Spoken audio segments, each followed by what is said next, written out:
What is up, you guys? Thank you so much for joining us. This is Miguel Antonio Barragan, aka Fight Fiend Mix, joined as always by my co-host Andrew. Don't get it twisted, Lapache, and this is the Mad Boxing Show, or Mad Boxing for short. Thank you so much for joining us on this lovely and holy hell of a scorcher Wednesday afternoon slash evening. We did reach 108 here today in Las Vegas, so it makes you want to not even leave your friggin' house to even grab the mail. You might want to go out at night for that. But yes, we appreciate you guys joining us on this a little bit of unusual Wednesday because there are no World Cup games today. Today is a rest day. Unfortunately, all of the host states or host countries are officially eliminated. Canada, U.S. and Mexico are officially gone, and the USA being the last ones out. Damn it, what a bummer. But we made it this far. This is still fun. I'm still going to follow it, of course. Right now, there's a whole bunch of heat on Argentina and the weird calls that the damn referees are hooking them up with. So we're going to see how that develops. But it's a very unusual Wednesday. There aren't any games on tomorrow. They're going to have back to their regularly scheduled program. Today is a rest day, and it's totally understandable because man, is it hot outside. I don't know how many of those hydration breaks they have to take, but I'm sure they're going to need to take some here real soon because, damn it, is it hot. But that also means that we got some hot news for you, hot scorching drama we want to talk about here because some announcements have been made. It's always fun when fight announcements are made between our shows here. We're going to start off the show with, of course, the big one. It's officially official. Rolando Romero putting his WBA welterweight championship on the line against Teofimo Lopez. They already got a date, they got a venue, they got a city and everything, so we're going to be talking about that. Granted, it's still quite a ways away, but hey, it's we don't have to wait too long for it, and we'll get into that here shortly. Oscar De La Hoya had put on a wig for some weird reason and decided to post something on his social media. That was strange as all hell. But essentially, he's want to give us a few quick updates. It sounds as though we might actually get Vergil, Ortiz, and Boots Ennis here in the near future. Sounds like they're actually getting the wheels in motion for that one. Okay, it's about damn time. Finally, something lands on his desk regarding Ryan Garcia and Conor Benn, although he did use a very funny phrase to say that, which we will talk about here on the show a little bit later on. But it could have been just a slip of the tongue. Maybe he didn't mean to say it, or that's just the first common phrase that came to his mind. But he used a very strange word that we're going to be dissecting. Maybe we're looking too much into it, but funny that he used that specific word to describe him being notified of Ryan Garcia and Conor Benn. No more than like a couple of hours after I see Rick Meridian, Vergil Ortiz's manager, on social media saying, yeah, we can get this Boots and Ortiz fight done within 48 to 72 hours. The hell? Okay, well, we'll talk about that and see how true that is, because again, we can only take his word for so much. More bombshell breaking news, I guess we can say it. Within the last 24 hours, we have heard that PBC will be officially making the move to DAZN. This is a little bit of a weird one because it's more so double dipping. It sounds as though they're not leaving Amazon Prime Video yet. So it's going to be this weird simulcast with DAZN and Amazon Prime. I'm not sure how this is going to go down, but they're already talking about the fights that are going to be on this simulcast. One of them being Rolando Romero and Teofimo Lopez. Another one being later this month, Tim Tszyu and Errol Spence. This is going to be weird. This is going to be wacky. If you thought HBO and Showtime coming together for Tyson, who was it? I think it might have been Tyson Lewis. And one more, I thought, Pacquiao and Mayweather. If you thought that was weird, this one might be kind of strange too, because we're not sure how it's going to work exactly. But continuing on from there, it sounds like Andy Ruiz is back in the news, signing with Matchroom Boxing. This one kind of threw me for a loop. I didn't think there was too much more value, I guess, in Ruiz, but apparently Matchroom believes there is. And hey, you know what? Maybe maybe the U.S. heavyweight scene is so low right now that this, Ruiz can actually make some impact, and we might actually see him rise again. We'll take a look at that and throw in our 2 cents of what we think of that one. Um, Zuffa with a new signing. Very very funny one. Maybe not too much more to write home about there, but we'll talk about that one shortly because that one's more of a shorter story. Um, more information has been released regarding David Benavidez and his issues with his ex fiance, I guess is the best way we can put it. It sounds as though we've heard from him directly on his social media accounts, but perhaps it's not really him. Holy hell, this thing is getting kind of convoluted. Not quite sure who is behind some of the comments and some of the posts on his social media account, but we're going to be talking about that. In addition to a couple of other ones, these are more so updates. Number one is Floyd Mayweather looks like he might actually fight this kickboxer in Greece. After all, we'll toss that one there at the very end. And also, Turkey Al Sheikh with a very unique start time, UK start time for AJ and Fury to make sure that it aligns with prime time here in the US. Very, very strange, but we're going to be talking about that, of course, because those are the topics that we want to discuss here. All right. As always, before we actually get to the topics, a quick word from our video sponsor, Health E Sol or Health Y Sol. They are tallow-based product, tallow-based soap in particular. Make sure to check them out. If you happen to find anything you want to try, make sure to use the code MADBoxing10 at checkout and get 10% off of your purchase, or check out the link that's going to be in the description of the video. It's going to be an affiliate link to get that same 10% off. As I always say, lavender patchouli is my favorite, so make sure to give them a try. Once more, Healthy Sol or Health Y Sol. All right. So we're going to get crack-a-lagging with the first topic. This one, we've talked about it a few times already. I know we mentioned it on a few shows in the past, but apparently it's officially official. Rolly Romero will get back into the ring after defeating Ryan Garcia in May of 2025. Yes, that's like well over a year at this point. Finally, defending his WBA welterweight championship. And yes, after all, it is the WBA because those guys have some mighty strange rules, and they're going to allow Rolly Romero to hold on to this belt. He's going to be putting his WBA welterweight championship on the line against Teofimo Lopez, former lightweight and super lightweight lineal champion. He was the man at both of those weight classes, and it seems as though he's going to try to do the same. They have an official date, the 22nd of August. Man, this summer is starting to get pretty damn hot. I mean, if it isn't already hot, literally in the boxing ring. These are some pretty killer fights that they're starting to sign here for the summer, and I guess the later part of the summer. And where else? No better place than to do it in Las Vegas T-Mobile Arena. Now, the T-Mobile Arena, as we've discussed before, is a pretty big arena for wrestling and boxing events. It has a capacity of about 20,000. I don't think they'll get that close for this one. I don't think, at least. I mean, if they had to close off certain sections for Zurdo Ramirez and David Benavidez back in May, I don't think they're gonna do. I don't think they're gonna do humongous numbers. I would have liked for them to have done a smaller arena, MGM, even the Mandalay Bay. That's a slightly larger one. Those seem a little bit more appropriate, especially with this being a PBC card. Usually PBC does stuff at the MGM. Yeah, they'll do stuff at T-Mobile every so often, but it seems as though MGM is where they prefer it, I guess I should say. But okay, so it's officially official. This is according to Mike Coppinger, I believe. Andrew, let me go ahead and bring into the show here. So we've talked about it. We kind of sort of gave our early predictions, but now it's officially official. Rolly, I was going to say Ryan Garcia, Rolly Romero putting his WBA belt up for grabs against Teofimo Lopez. I was talking about it with my pops. He's like, yo, I don't think this is good for Teofimo. Bad that he's moving up in weight anyway, but okay. It's finally official, and Vegas is Vegas the place to put a fight like this? Yeah, because it's PBC.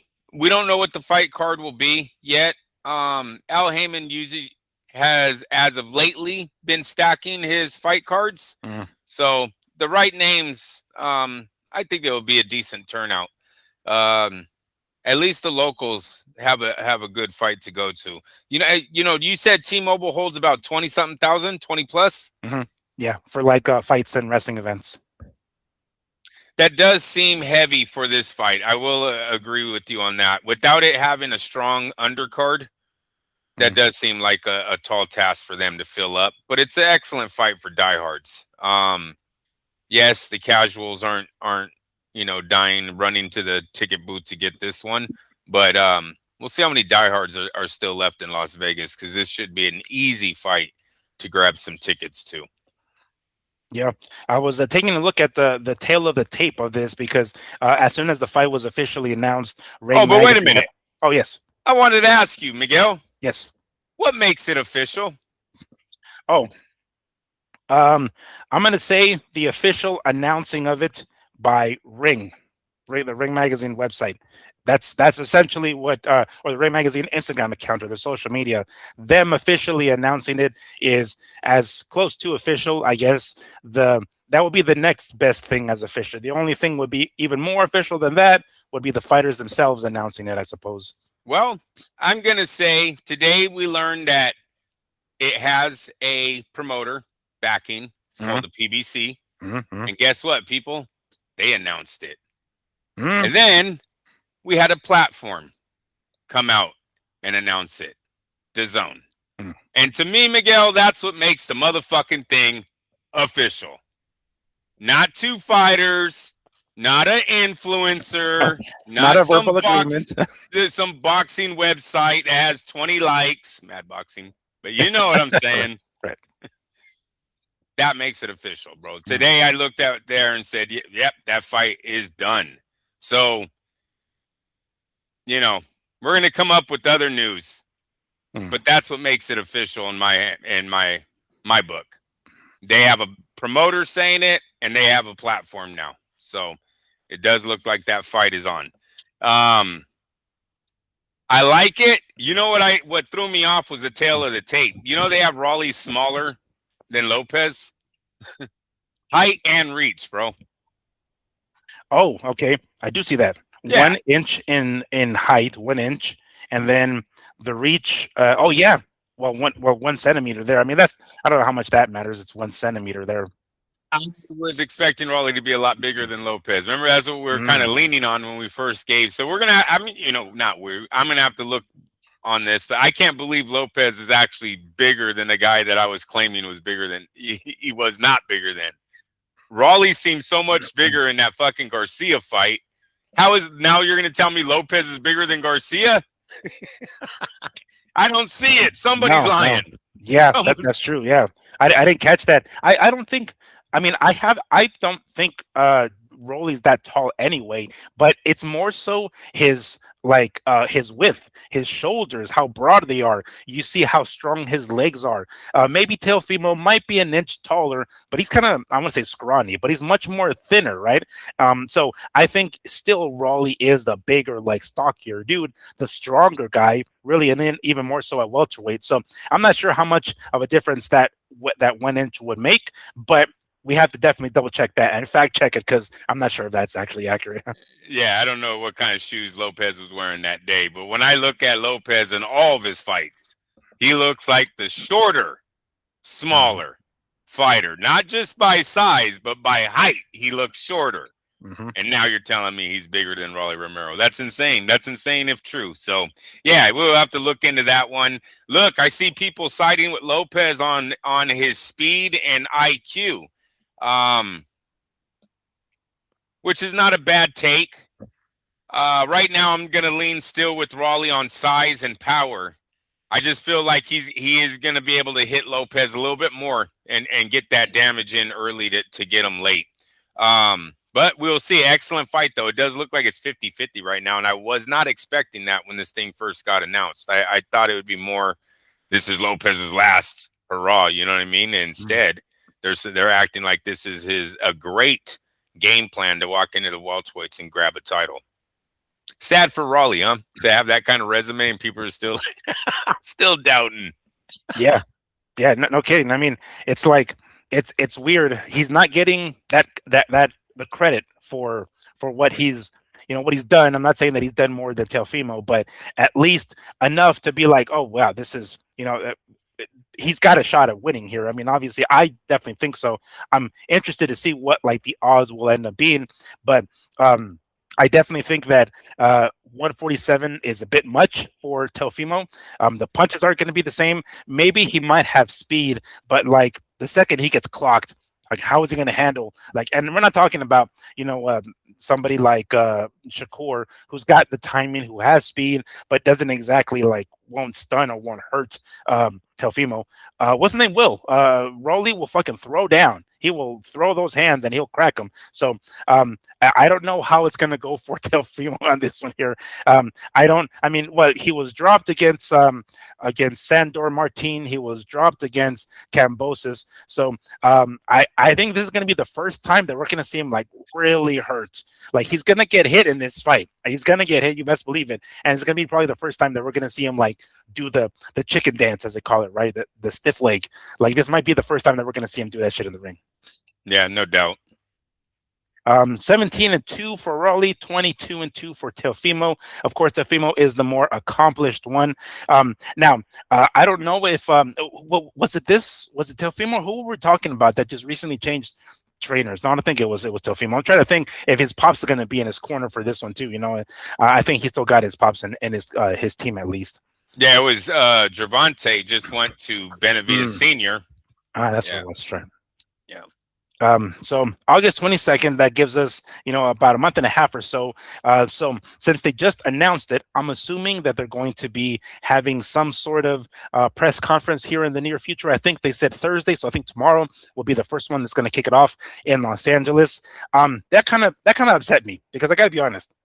Why are you going to do it in Los Angeles when the damn fight is going to be in Las Vegas, for crying out loud? If you're going to do it, in somewhere else, and you're going to do a 3-city tour, LA, somewhere in the middle of the United States, and then New York or something like that, I get it. And maybe that is what they're going to do. But all I saw was a Los Angeles fucking press conference. That kind of, I was like, what the fuck? What for? If they're going to have it here, Why not? I was totally down for that. But then I realized it was going to be in Los Angeles.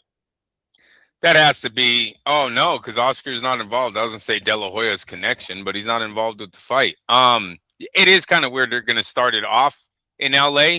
Hopefully, it ends in Las Vegas. But why not take it to the fighters' hometowns?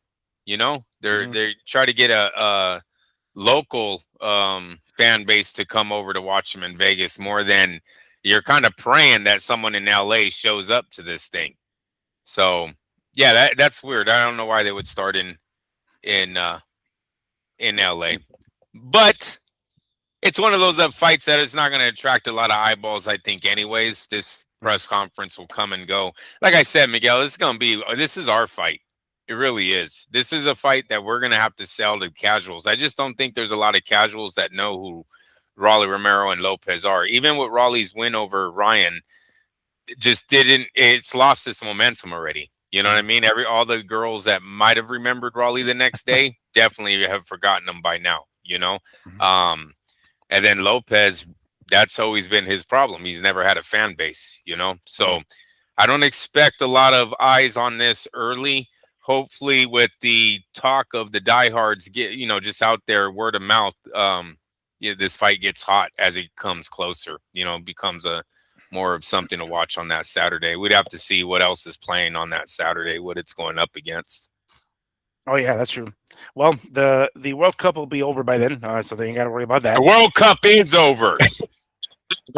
For all intents and purposes, it's already over. Fucking done. I want all these people out of my country. No, I'm just kidding. Get the hell out of here already. Take your damn jerseys and go. Take your fucking ball with you. Yeah. No. You know what? Damn flags out of here. I wish they would have kept the suspension on us. I honestly think the refs kind of boycotted FIFA after FIFA turned their backs on them. The NFL never does that to their referees. I don't think it was smart that FIFA did it on the World Cup stage to tell a guy that he was actually wrong in his penalty call, because I don't know, dude. There was a lot of shoving going on in the next 3 games after that card got lifted. And it didn't stop in the American-Belgium game.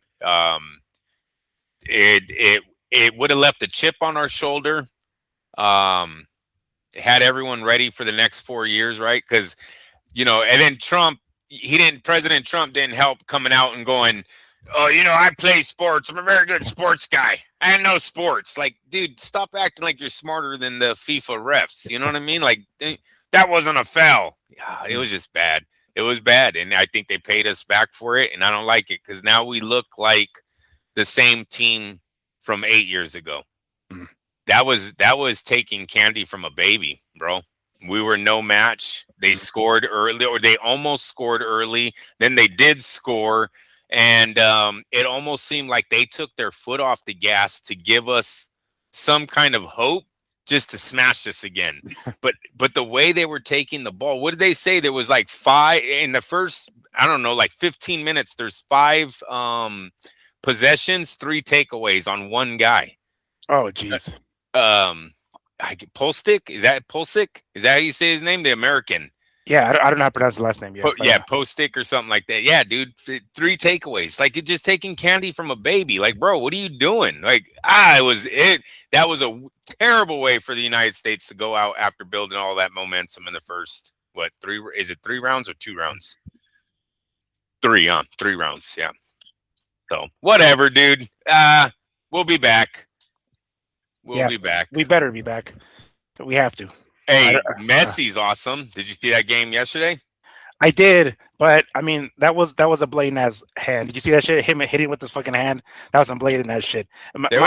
My dad hates that motherfucker. Like every time they bring that motherfucker up, he's like, he comes into my room barging like, "You see that shit?" Like, all right, Dad. We're like, yeah, but yeah, they cut those fools a lot of breaks. I mean, there's even like already some sort of FBI investigation into their club. Like that's how bad it is. It's like, man, they're cutting these guys a lot of slack. They're helping these motherfuckers a lot. It was a great story. Yeah, it was a very great story. Yeah, it was a great comeback. It was like they thought they were out, and then no more than fucking, back, and then boom, and then there was one that was and then of course he missed that fucking that penalty, right? That was the first one. That's my dad lost his shit there. He's like, "It's no fucking penalty, goddammit!" And then of course he misses it, and he's like, "Ha, what the fuck you get?" Yeah, they had the last laugh on that eventually. But no more World Cup action for the time being. At least, I mean, I'm still gonna watch it. I'm still gonna follow and see who ends up in the finals because it's still intriguing. I still want to watch it. It's still a very global. They're still here in the country. All right, so yeah, August 22nd, Romero and Teofimo Lopez. Looking forward to that one. I'm excited for that one because it's about damn time we get. Teofimo is very active. So I don't know if inactivity is going to be a factor here, but we are talking about well over a year at this point. Let me see, May, June, July, August. So it'd be a year and 3 months before. Since Rolly Romero's last fight, he's a young dude. It's not like it's gonna hurt him that bad. I hope there's some momentum with the promotion of this fight. People start gaining interest. I guess it doesn't help for Rolly Romero to go onto his social media and talk crap about Ryan Garcia.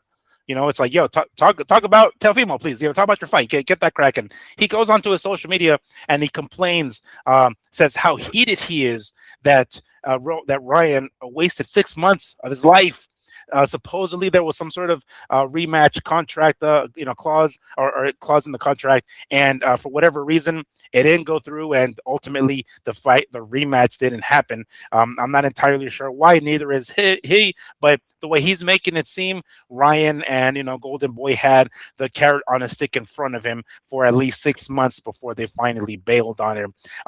I saw the clip. I don't know how much longer that clip is, or if he goes into any explanation as to how exactly this happened. But Andrew, you saw this clip. As a matter of fact, you sent it to me. What the hell is he talking about? I don't know I don't even know what the fuck specifically he's talking about. The only thing I can think of is because he won the fight, it's Ryan that has to trigger the rematch. It's Ryan that says he wants it, right? Just like in the heavyweight situation with Wardley and Dubois. Oh yeah. Right? Wardley's the one that's saying, okay, I want the rematch. Well, he had to wait is what I'm guessing, because if it's in a contract that a rematch clause is in the contract, well then ROLLY would have to wait for Ryan to make that decision. And in the contract, it probably said after 6 months, you don't have to wait for his decision. He's being a pussy. And that's what Ryan chose. Yeah. Look at Ryan had a fight, and I know he's gonna say it's not his fault. But seriously, Ryan had a fight where he was found guilty of some kind of not a STD, but a PED. My bad. PED, performance enhancing. Let's hope it's not that. That actually went through my head. I almost said that, like, honestly, though. No, I'm joking around after. But spreading the misinformation. We're going to get sued on this, damn, because fucking Ryan's going to be like, hell no. He got popped on that. And then he doesn't rematch. He walks around still like he's, that's a solid victory for him, but doesn't give us the rematch. Mm-hmm. Doesn't give Haney the rematch. And then he goes and lays an egg to ROLLY Romero, a guy that he said he was going to retire, a guy that wasn't on his league, and gives us no rematch. I don't know what to say about Ryan on that side of him. If it was Oscar, the boxing world would be calling him soft if he didn't take that rematch. That's all I'm saying. I think the boxing media is soft nowadays. But Ryan should be asked almost every day. He's in front of a camera. Why he's never made the record straight with Haney. You tested positive. Don't care what your feelings are about it. The commission had a different feeling about it. Yep. You never proved that one. And you're not proving. Right now, you're running from ROLLY Romero. Or you ran. I'm sorry. For 6 months ago, you ran. Yeah, and then apparently, I mean, continuing to run because they're not gonna proceed with that. He's already got, he got himself another belt somewhere else. He found himself, he found somebody, and talking about Ryan, who he beat the way he thought he was gonna beat ROLLY Romero. He fought Mario Barrios and beat him the way he thought he was gonna handle Romero, and it didn't turn out that way. But it just can we just let that go now, ROLLY? Just let it go, all right? You want to throw it in his face later on, fine, but don't drag him into this promotion. Just stick your focus on Teofimo and try to sell this fight. Fuck Ryan Garcia for the time being. He already moved on to grab another fight. You're already on another fight as well. He has another belt. Maybe afterwards, sure. If Ryan. And we'll talk about it here momentarily. If Ryan fights Conor Benn and defends his belt then, and then you defeat Teofimo Lopez, sure. Now we have ourselves a unification fight. All right, I'm down with that. But until then, let's forget about Ryan for now, I say. Whatever gets the clicks, bro. But on that note, this is, I guess, might as well go into this one because this is kind of this is a bit of a two-parter here. But I'm going to at some point circle back to Romero and Teofimo because of where the fight is going to take place, because it's going to be PBC pay-per-view, but it's also going to be DAZN. I'll get to that momentarily. But we're going to start with the following story here. Oscar De La Hoya has come onto his social media and gave us some updates. He was giving us a lot of information. I didn't see the whole clip again because the little bit that I got was on a repost on social media. But he had a wig on, which is weird. I'm not sure what the hell that was about. I don't know if that was his real hair. Andrew, I don't think his hair is that long, right? I don't think it's long enough for him to comb it the way he did. Did you notice his weird ass hair in that clip? Andrew, did you notice his hair? Of course. Of course. Now, I have not watched the clip. No. Forgot what I was doing, but I was busy. I have not seen it. I seen the Boots Ennis thing. I did not see the Ryan Garcia announcement, but I seen the hair. Oscar's kind of, I'm a little upset with Oscar on the last post about all of a sudden now he wants to tell us that Turkey actually is the head of Ryan Garcia's next fight. Did Oscar not know that? Was he just informed this? Did his lawyers just have to tell him like last week? Don't you remember that contract you signed? Just seems weird that he sat on that for so long, right? Causing all this drama about like how he was making some power move to stop Ryan Garcia's career. The cease and assist letter had to be that he sent it in And then Turkey's people sent in the contract that Oscar signed, and they're like, "Oh, he'll be fighting for us." It's just weird. So no, I did not watch today's clapback. No, is today clapback? No, it's not even clapback Thursday. Yeah, it's not even Thursday. Exactly. He's so just I don't being know. a weirdo today. Yeah, he felt like just coming on and giving us a quick update. I guess he couldn't have waited one more day, I suppose. But a couple of things that he did mention during this update. Number one, that it looks like now they're maybe the wheels are rolling for Drawn Boots Ennis and Vergil Ortiz Jr. It sounds as though they're now working on Boots and Ortiz. Now, it was very brief. Maybe tomorrow we will get a more, definitive clapback, and maybe he'll give us more details. But he goes on to say, and very briefly, that they're working on Ortiz and Ennis. Oh shit! Okay, well, it seems like they patched up whatever hell issue they had with Ortiz real fucking fast. When I saw that, or I heard it, I was like, "Oh, okay, cool." Well, I mean, we've been waiting for this fight for a hot minute now. Now that that Boots has taken 2 belts off of Xander Zayas, and all right, we're gonna get Ortiz. And then no more than a few hours before I read that, I saw on Boxing Scene Rick Meridian, a quote from him, and he's Vergil Ortiz's manager. He goes on to say, "Pending DAZN making some decisions, this could be done in 48 to 72 hours." And he's talking about making Boots Ennis and Vergil Ortiz Jr. fight. According to this here, we might see this fight a lot quicker than we thought we were going to see it. Okay, well, when I see that, and then I hear Oscar De La Hoya saying that they're working on it, oh shit, maybe this is legit. Now, again, it's not an official announcement by any stretch, but when we are hearing the guy's promoter and Oscar De La Hoya say that this fight is now they have the wheels in motion to get it done, well, that will lead me to believe that they're on their way to actually getting this fight done. Andrew, based on that, Rick Meridian saying how quickly we can make the fight, and Oscar De La Hoya saying that they're working on it, sounds like we're headed towards a Drawn Boots Ennis and Vergil Ortiz fight here in the near future. Hopefully. We have to remember that De La Hoya and Eddie Hearn already had a deal for the fight. So what Rick's trying to do is save his fighter from losing millions of dollars. But I guarantee you, Eddie Hearn and Ennis Boots' offer has now changed. There is not the same contract that was going to be agreed upon a few months ago. So they can say, oh yeah, 48 hours, we can get this done. Remember that deal that we already had? Can we just, what do I sign? Can I sign? Give me that fucking contract. If I was Eddie, I'd burn it right in front of him. I'd have a meeting just to burn the fucking thing. The fuck out of my office now. Oh, now you're ready. Oh, now 48 hours we can have. Hey, how's that lawsuit that Golden Boy has on you, Rick? How's that lawsuit going? Is that why you're trying to clear the air real fast, trying to get everyone paid? So maybe Oscar will get drunk and tell you, it's all right. We made a killing tonight. Fuck out of here. Burn that contract. I don't believe him. Boots is not giving them the same deal, dude. And Boots deserves every bit of it, too. He really does. He should get every dime out of these two now. But no, deals off the table on whatever Oscar did. What was it? 45, 50 with 5% going to the. Nah, you can flip that now. Well, so I was going to say. So I don't think they're burning that shit, but they're definitely putting white on it and changing the fucking percentages. That's right. To have each one, right? Be like, yo, I got 2 belts now, homie. Now we're going to make it. Does that. It's cooler if you burn it, though.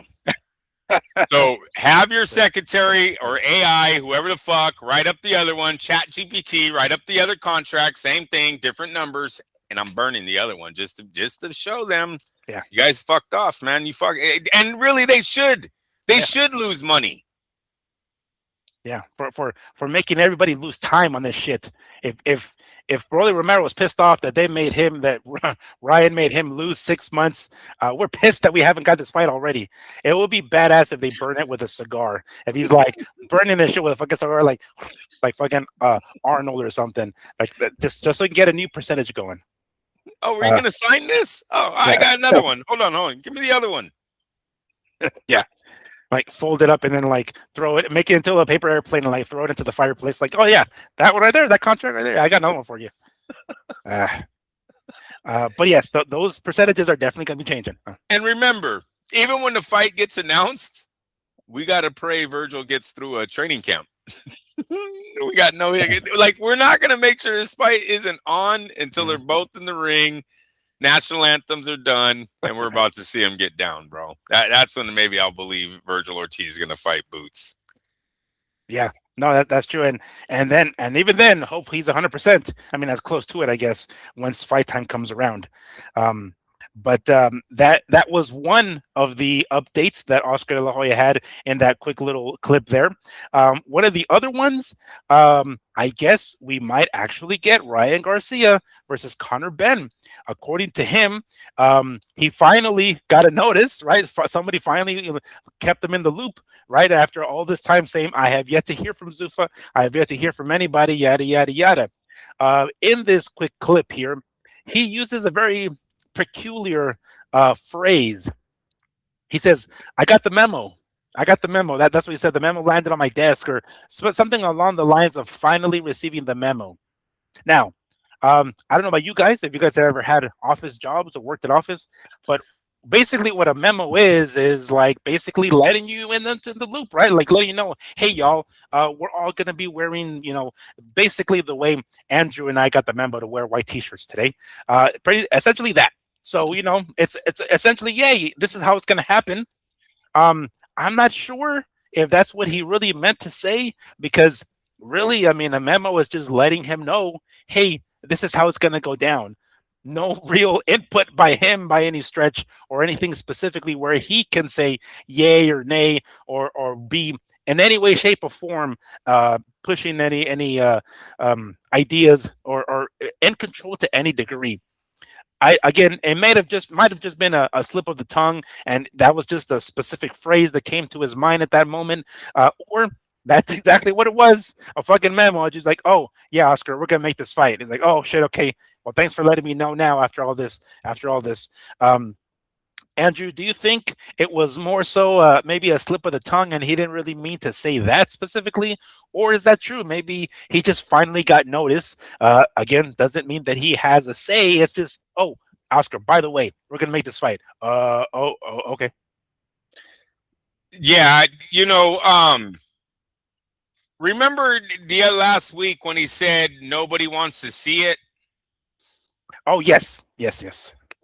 Is the memo that people do want to see it? Is that what he's saying there? Last week he told us he sold the fucking 2 fights to Turkey. Could he be that out of the loop, Miguel? Could they be doing business? Look, what about the DAZN issue? He signed exclusively to DAZN. How does that all play into effect with the contract? Does DAZN's lawyers give a shit that Ryan's promoter maybe went behind their back? They might. I mean, could this end up in court like a Manny Pacquiao signing the 2 deals with Golden Boy and Oscar back in the day? That's sort of what Oscar has done here. He's used Ryan's name to strike 2 deals when the guy that has the first deal is going to get the rights to Ryan because he signed it first, just like Top Rank got the rights to Manny over Golden Boy. Now, they had to pay Golden Boy something, but they still got to keep Manny. Turkey's going to have to put a little bit more O's on that check. That's all that's going to happen here. DAZN will get bought out too. Miguel, they're all getting bought out. It's just how much does Turkey want to spend, right? So, but I have to feel with De La Hoya bringing up DAZN's contract with Ryan Garcia, at some point down the road, we're going to hear about this again, where it's either DAZN is going to show the fight on their platform too, just like they're doing with the ROLLY Romero thing, or we hear Turkey flat out bought it from them, and they received a nice fee that made them not give a shit if Ryan Garcia is fighting on their feet or not. So that's where we're sort of at with that fight. But yeah, Oscar could have saved a lot of our. Hey, we need the content, but he could have saved a lot of this hot air that we've been spewing over the last few months by telling us a few months ago that he had already given up the rights to Ryan Garcia's fights. Yeah, no, that definitely makes sense. I don't. I can't imagine he's that out of the loop. I mean, they have to be able to like go through him, right? I mean, at the end of the day, whenever he says that, whenever he talks about Zuffa and all of this shit, he's like, "Yo, they have to let me know." Well, is that all it is? Really, is just letting you know, or is it actually like having to go through you and be like, "All right, let's sit down, let's talk, and let's try to make this fight." If that is the case, that he just sold his 2 fights from, I mean, sold two of Ryan's fights, then really he has no say. I mean, that means they didn't even have to go to him to begin with, and he just kind of, they're throwing him a bone really by just giving him the memo and be like, "Yeah, we're gonna make this fight, whether you know about it or not." That seems like exactly what happened there. And to be honest with you, he didn't even have the power of DAZN, because I think Turkey bought part of the shares of DAZN too, if I'm not mistaken. Yeah, he does have some. I'm not sure how much. It's not the majority though. It's like not the majority, but something like that. Yeah. Turkey definitely has someone else's phone number besides Oscar De La Hoya's. He's not calling Oscar to go, "Hey, do you have that number at DAZN?" Right. Yeah. Hey, who's running DAZN right now so I can try to get Ryan? No. So Oscar, what's the point of contact? Can you hit me up with the email? I want to check. I want to send them in real quick. Oscar totally might have been out of the loop, bro. I just thought about that. A contract don't mean shit when you're fucking partners with the guy. Mm-hmm. And I know that this peace summit was more so about AJ and Fury, but he wasn't there either. Neither, so it wasn't like, he was exactly an important figure enough to where Turkey was like, yeah, let's go ahead and bring him too. I mean, for fuck's sake, Tony Khan was there, although that was still kind of separate. But it's just weird. Like, I mean, if they're planning to do something, I would figure if it really is that some sort of peace summit, which it wasn't, I know, but if it would have been, I think even Oscar himself said it, that he wasn't even invited to the fucking thing. So, yeah, it's almost like he's the odd man out. And there is word that they want 25 million. I think it's 25 million guaranteed for this fight. Who's they? Conor, Benn, and Ryan Garcia. Oh shit! Each? No, total. Oh, total. Okay, cool. All right. Well, Conor Benn wants $15 million. They're saying. Who's giving him that money, bro? Yikes! So he's gonna make 31 million in 2 fights under Zuffa. And Ryan's looking at 10 million. But we'll see. We'll see if that holds up. But that's money that they're not going to make back on Conor. Even if Conor beat Ryan, maybe they take him to England and he sells out stadiums. I don't know who the opponents will be. Yeah, well, maybe Devin Haney and his dad will take the fight after that one. Yeah. If he beats Ryan, he'll become a ticket seller in the UK. So they got a little bit of hope maybe with Conor, because they already have him signed. Mm-hmm. He's now getting Ryan. He got a belt there. Ooh, there's a lot on the line here. There's a lot on the line. Okay. A lot more than we had thought, like going into this initially. It's expensive. Mm-hmm. 31 million ain't pennies, because if they lose, they're fucked. Yeah, really fucked. Man, I hope they can come to some sort of agreement. I mean, get that fight. That fight is worth. I don't know if it's worth 25 million. That I don't know. I mean, I guess it's not like Conor's going to take any less than whatever the fuck he got for Regis, for crying out loud, Regis Prograis, right? But Ryan got what, 30 something for, was it the Devin fight, or was it the Tank fight or something? I forgot. And he's going to take 10 now as a champ. It might be in the contracts, bro. So whatever's in the contract might come on percentage of pay-per-view, right? We don't, De La Hoya and them don't have Turkey money. They ain't giving out free checks. They're not bleeding. Remember, Bob Arum echoed it again. Him and Eddie did an interview this week where Bob said, "I'll let guys go." And Eddie tried to go, "Oh yeah, when they're not worth the value." He goes, "No, I never say that." Did you see that? Yeah. Like, I don't tell them that. Yeah. Yeah. He corrected Eddie Hearn there, but basically said the same thing in just in other words, right? Like, you've done good, I've done good for you, you've done good for me. Let's just call it our separate ways. But in no way would they ever pay Conor Benn $16 million, and then on top of that, 31 million in 2 fights. He's not that guy. He's not that guy. Mm-hmm. And he just lost his last fight. Oh yeah. That's Oh no, 2 fights ago. No, I'm sorry. He beat Regis. Sorry. right. He beat Regis. I thought you were trying to be funny, like he probably shouldn't have won that one or something. No. Because He like lost. even though he won, his stock kind of right. He's not defeated. You lose to Ryan, you're going back to the UK fucking undercard guy. Seriously, bro. Seriously, your daddy, your Julio Cesar Chavez Jr. all over again for the UK, bro. Did you see? Speaking of Ryan and I guess the UK, did you see that bet that he was trying? Was it him and who was it? Frank Warren, right? I think they were like betting or something like that. And did Ryan lost, right? Like he bet that Mexico would beat England or the US, or who the fuck was it? I forgot. Ryan owes $100,000 to the nonprofit of Frank Warren's Desire. So I think it's going to his wife's, if I'm not just kidding. It's like, Frank Warren's grandkid made one that night. Right, exactly, real fast. It's like, and it's called his wife's Diamond Ring Fund. What the fuck is this about? He feeds kids. He feeds homeless peanut butter jelly sandwiches. You need $100,000 for that? Yeah, you ever see that funny clip on Instagram where some guy's like when I'm rich, I'm gonna give back to the people, and then it shows the people that it's giving back to, and there's a whole bunch of hookers. He's just like, can't he hit all these fucking hookers on the street? That makes terrible.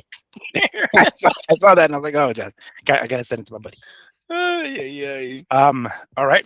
Anything else we want to talk or anything else we want to add to this De La Hoya sort of fake clackback? No, I want to add to Ryan Garcia. Oh, okay. Did you see his post about how many things he is now? No, how many things he is? Every time a motherfucking team lost in the World Cup, he changed his team because of his bloodline. No, what is he now? Spanish?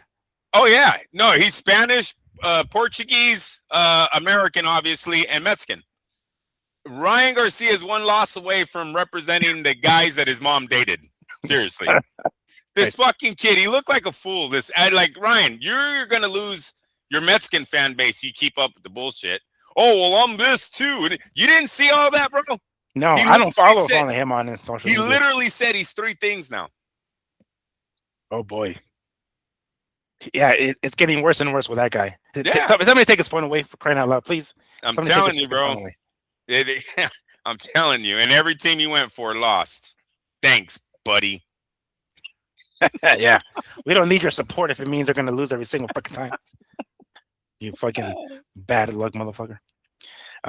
But there was some to that story that Oscar had that kind of sort of bleeds into like the next story, and this one's I might go as far as to call it like the story of the week, and I'm not even sure how exactly this is going to work, but PBC has officially made the move, sorta, to DAZN, or DAZN, as many people have called it for such a long time.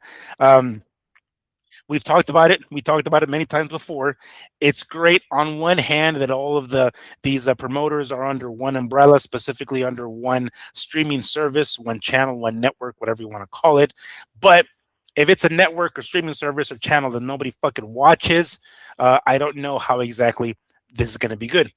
Yeah, they'll put on the fights for us, for the hardcores, but really nobody else will end up watching them. But let me go ahead and read what this Brunch Boxing has said. That's on Facebook. The global home of boxing just got bigger.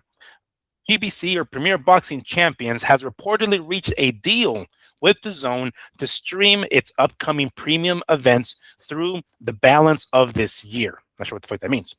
Upcoming fights like Spence versus Sue and ROLLY versus Teofimo will be available through DAZN pay-per-view or included in a DAZN Ultimate subscription, so that $500 a year subscription. An official announcement is expected Thursday, and that's tomorrow. So that's one of the posts. I'm going to read another one because it kind of adds to that. It repeats the same thing, but it kind of adds to it and maybe makes things a little bit more confusing. So PBC and DAZN just locked in a historic multi-fight deal. So let's start with that. A multi-fight deal.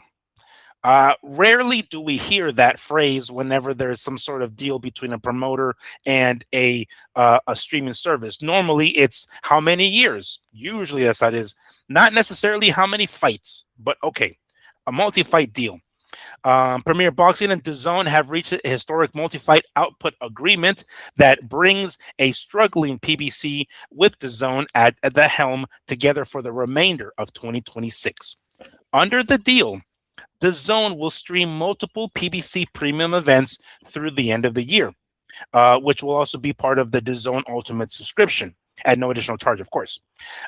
Each card will have a simulcast on Amazon Prime Video.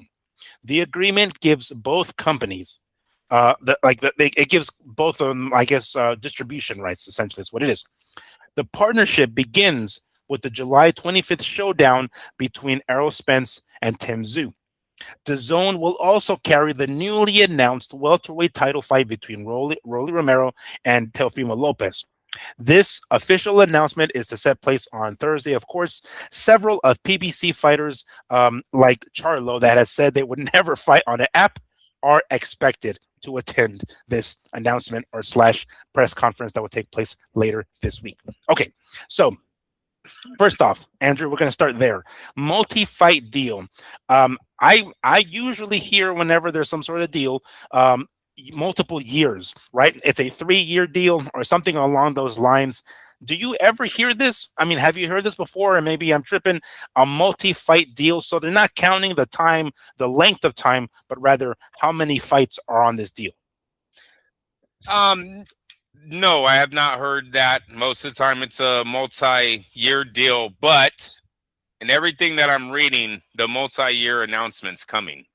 So this might have just been to speed this up to get ROLLY and Lopez on the schedule, right? Because that fight is so close.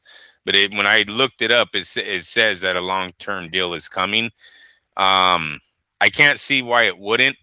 It's smart for everybody to be doing what they're doing right now. Not only does it block your fighters from getting kidnapped by the Turkey Ali Sheik and Zuffa, it stops them from trying to seek another TV deal, right? Because then now you have the contracts getting involved. So I think it's something that needed to be done to stop what was happening here, and that was just a guy coming in and overpricing everything and gobbling it up. So I'm all for it. Yes, it reminds me of HBO in some ways, but I mean, until we see DAZN actually thrive because of it, they won't be HBO, right? It's going to be all bad if we do this and the ratings don't go up and the fights are not back in the casinos here next year, and we continue our downward spiral on our viewerships. So it's we're gonna have to wait and see. I'm interested. Look, they were on TNT the other day.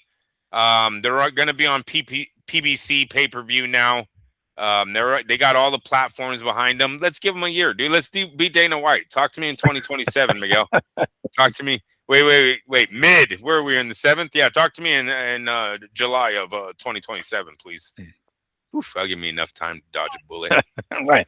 That'll push off some of the media guys. Like, hey, no, I told you guys mid 2027. So this doesn't mean that their deal with Amazon Prime is up. It's still going. You know, according to this, they're going to do a simulcast, which I want to say they did for what was it? Garcia and Davis. You can buy it on the PBC pay-per-view, or you can buy it on DAZN pay-per-view. I actually ordered it on the DAZN pay-per-view, and because I have DAZN, like I pay the monthly subscription, it actually ended up being less, like $60 additionally. If you buy it like straight from the pay-per-view PBC, it was like $75 or something like that, right? So it was a bit of a different thing because I was already paying for the subscription there. I don't know if that's what's going to happen here specifically, but it definitely strange.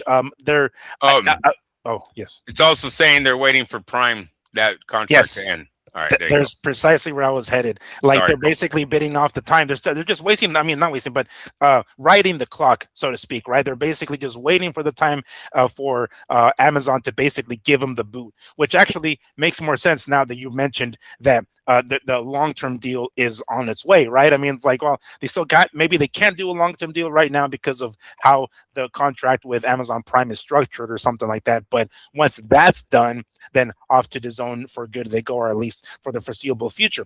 So they're not done with Amazon Prime yet, although, and this is what I've read. I don't know if you read this, Andrew, or you heard this, but Amazon doesn't pay for the PBC fights. Like I read that somewhere, that it's basically DAZN, or not DAZN, PBC forking up the cash to pay for the time slot for on Amazon and other stuff. And it's like, it's not Amazon coming out of their pocket saying, yeah, we want to buy the rights to this fight and have it on our fucking platform. It's PBC saying, yo, can you please put us on your platform? Boom, here's some money. That's all Al Heyman ever did, bro. All of his. But the Showtime deal wasn't like that, was it, or was it? When he was maybe not Showtime, but I'm talking about PBC when they spread it around everywhere. BET, freaking ESPN, Fox. They were everywhere at one point. Like 4 or 5 different channels. Those were all paid for. Those were all paid slots. Nobody asked Al Heyman to come in the building. He paid for his way into the buildings. He had $750 million. All he needed. I was like, oh, we have a power outage, but I think we're on. All he needed was a platform. That's all he needed. He was making his money on. He was signing his own damn checks. He was taking out of his own fund. I don't know how many times I got to say this shit. But yeah, we'll see. We will see. It's still a good thing. I think that's why Davis had to take a seat too. Right? They're going to bring him back in early 27 under this new deal. So this is only positive for DAZN to grow here. I can't see how they wouldn't grow. They dropped the ball big time if they can't grow off of having all the fucking companies under one umbrella, and you're getting probably the likes of David Benavidez and Gervonta Davis's next fights. Yeah, that's very true. Which kind of reminds me, maybe for the Teofimo and ROLLY fight, they can get a PBC fighter like Isaac Cruz, Pitbull Cruz. Throw him in there. That's very much worth putting a good card on, and whatever pay-per-view they're gonna add to it, or whatever price they're gonna add to it. Why not? Bring his ass over here. Let's go ahead and stack the card the way Al Heyman has been doing in recent PBC cards. And this is the perfect way to get it cracking. I mean, if this is gonna be one of the ones that's going to be part of this deal, why not toss his ass in there? Yeah, and it's the fans that have to show up, though, because seriously, Heyman put a hell of a card together on Cinco de Mayo, and we didn't show up. You know what I mean? So it's up to the fans, So yeah, I expect that definitely a star-studded crowd like that, or a fight card like that for this. And it's coming out. He's on pay-per-view. He wants to do big numbers for DAZN. So no reason why not to. It's just about the fans responding, though, because like I said, I could have swore that Cinco de Mayo card was pretty big, damn it. Do you think there's going to be, I mean, do you think there's, I guess, the potential is there for a bigger turnout for fans, right? I mean, for fans to come through. But they're going on DAZN that not a lot of people watch. Do they have the equal amount of chances to actually be a success? This particular card, I guess I'm talking about, but that whatever deal they're going to have with DAZN here, I'm talking about PBC. I'm trying to think of what potential way they can make it better to make fans want to tune in, because that Cinco de Mayo card was fucking badass, and it was easy. You can just call that bitch on pay-per-view, and there'll be no problem. It being with still Amazon and now DAZN, I mean, I guess that just is a wider net to get people to watch, I guess. Yeah, exactly. Amazon DAZN, you would have to think, is TNT going to be involved in this anyway? Are they doing the DAZN build-up show? Is that going to be aired on TNT at all? That'd be nice. Yeah, you know what I mean? That it's smart for TNT and DAZN to try to work something together to get their fighters on a bigger platform to get known. So we have to see how this is all going to play out here. I was thinking Rolly Romero, I know, lives in Vegas now. Where is he originally from? That's what I was trying to look up right now. I want to know if he's from the East Coast too, and why this fight wasn't put in the East Coast is kind of strange. I think he's made more of a name for himself here, but let me just pull it up here real quick to see. Oh no, he was born. Yeah, he was born here in Vegas, according to what Wikipedia is saying. Then let's go. Then that is his home, and he gets home field advantage. Very cool for Rolly Romero. What a huge fight for him, man. Hopefully his fan base shows up. Yeah, no doubt. Be interesting. And it's going to be weird to see how this turns out. They've included these fights with what's his name, Spence and Sue, and then Teofimo and ROLLY as part of the ultimate package. Do you think that's going to help? Like, you think that's going to help that particular thing? Because otherwise, you would have to pay for it regularly, right, pay-per-view wise. And I don't know if DAZN subscribers are going to want to fork up the extra cash for something like that. But do you think they kind of dropped the ball with adding them to that? Like, can't we just put it on regular DAZN? Really? Like, I mean, I know this one they already said it's going to be PBC pay-per-view, so I guess they had no choice. But I would have liked for them to add it just to the regular DAZN subscription. I mean, those are great cards to add if you're already paying for the fucking thing without having to pay that ultimate package additional. Unfortunately, I think the ultimate package is going to be here to stay because they're putting so much power behind the promotion of the boxing side. You got to pay the fighter somehow, right? So if I've already bought into the gold ticket, then I'm not mad at fights that they're adding to it, because it's better than the Misfits thing that that they had on the other day. Yeah. So at least that's so bad. That is so bad. If you ever catch any of those, good. Hey, and maybe that's the reason why they had to go out and strike more deals with more promoters, because maybe someone said, "Hey, they're not going to be buying into this shit." Like, look at our ratings for the Misfit show. 2 people watched. You know what I'm saying? Like, bro, we're not going to be able to continue this. Oh, DAZN has their ratings. They're just not telling us. Right. So I'm still waiting for the pay-per-view numbers for fucking Boots and Zayas. Like, when the hell is that going to pop up? They have yet to say anything about that. So I'm fairly certain they have the numbers. And the TNT. I would like to know how Top Rank's first fight on TNT did, So there's numbers that they're not telling us about. But on the other hand, yes, I would be if I'm spending $500, give me as many pay-per-views as I don't have to pay for as you can. I'm all in, right? Precisely. When you said that the ultimate package is here to stay, I thought you were going to say the complete opposite. I thought they're going to be like, it's not going to be much longer. Like, once they see that nobody's paying for it, they're going to be like, fuck, all right, we have to get rid of it. But I mean, if that's the direction they're going to go to avoid pay-per-views, then maybe it is here for the long run. If you haven't gotten with the times and learned how to stream some shit illegally, then you deserve to pay the $500. Yeah. You're probably one of those people that are just totally into paying the $500. Yeah, probably. But many of us and many watchers of this show know better than to go that direction. All right. So pretty interesting, now once PBC officially heads to DAZN, that's pretty much everybody, right? That's essentially a monopoly. I mean, I guess the only ones out of the loop, so to speak, would be Zuffa, but they're on Paramount, so they just signed a long ass deal. So it's not like they're going to join anyway anytime soon. But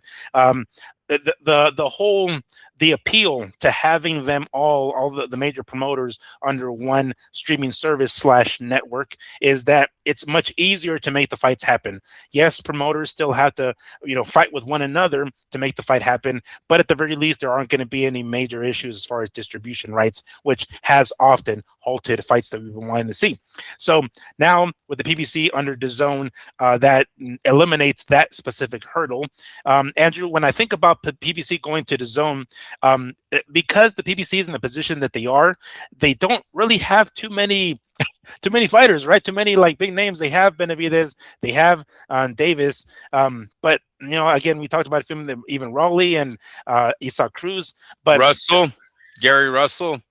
Yeah, he's a champ. Yeah. But I mean, like, not to the level of some sort of notoriety that people would know them enough, at least. I mean, maybe the PBC fanboys will know who these guys are, but Russell, that's also another good one. But those not too many. I'm trying to remember. Well, it's like someone said the other day. I forgot who put the tweet out on Floyd. You're not the face of boxing. I don't know who is the face of boxing, but it's definitely not you. I think that's really where we're at right now. Terrence Crawford was supposed to be that guy. Unfortunately, he was 10 years older than what we thought he was when he was gonna take over that spot, and he retired. Ryan was gonna be that guy, got caught on PEDs, lost to Romero. Don't give a shit about Barrios. Devin Haney, yeah, possibly, then gets murked by Ryan and gets broken mentally, and now no one likes him. Now he's a villain. I don't know who's the face. I don't know who's the ticket seller. Gervonta should be the ticket seller. Can't stay out of trouble. David Benavidez, no one likes him. Unfortunately, I'm not saying it. It's his pay-per-view buys that show it. You know what I'm saying? So I don't know who the face is. They have recognizable names. They have guys that have sold tickets. But yeah, if you're looking for, the guy that's going to do 1 million pay-per-view buys, I don't think boxing has him right now. Ryan could be him in certain situations. I do not think Conor Benn will be one of them. Gervonta Davis could be him in certain situations. It's about Gervonta coming back and fighting. We have Inoue doing decent. Will he be on DAZN? He's with Top Rank. Well, is he going to be fighting on DAZN? So, I mean, DAZN have faces. PBC doesn't have as much as we thought. And seriously, they've lost with David and Gervonta striking out. It seems like in the boxing world, they've lost a lot of their star power. I think that would have changed if David was actually, pushing the numbers they thought he was 2 years ago, and if Gervonta would stay his ass out of trouble. Remember, Don King only had Chavez and fucking Tyson and ruled boxing for a very long time. So you don't need. He had Tito later on. I mean, that's no. But you're talking 15 years after dominating the 80s with basically two men. He put on pay-per-view every fucking 3 months, made millions of dollars. He didn't do that with Tito. Different animal. But so let's say Al had he might have had that if Gervonta and David would have stayed on their right paths, but they didn't do it. Canelo's gotten older. He's not as popular anymore. Hey, did you see him trying to make the English England fighters flinch? Fighters, soccer players. No, I didn't see that. No. When they're running out of the tunnel, Canelo was going like that to him. He's trying to make people flinch, eh? I didn't see that. Motherfucker. but yeah, so no, it's a good thing. I'm telling you, they got enough names to make all of the fight cards interesting. All they have to do is start mixing all these names together. There's matchups to be made. Lopez and fucking Romero is one of them. That is a fight fanatics dream fight right there. You know what I'm saying? We're the ones that are going to be staying up for that one. No one else. Everyone went, who the guy that beat Garcia? That's all they're going to know. And Lopez, I don't know if there's a casual that remembers who Teofimo is. You got to remember, he hasn't had the best of careers lately. You know what I'm saying? Not only some of his wins were not that great, he's questioning himself. Then he has the lopsided loss. Lopez is very lucky he's getting this shot with Romero. This is all probably more about timing than anything else, because I think ROLLY probably should have been fighting one of the belt holders or Pacquiao at this moment.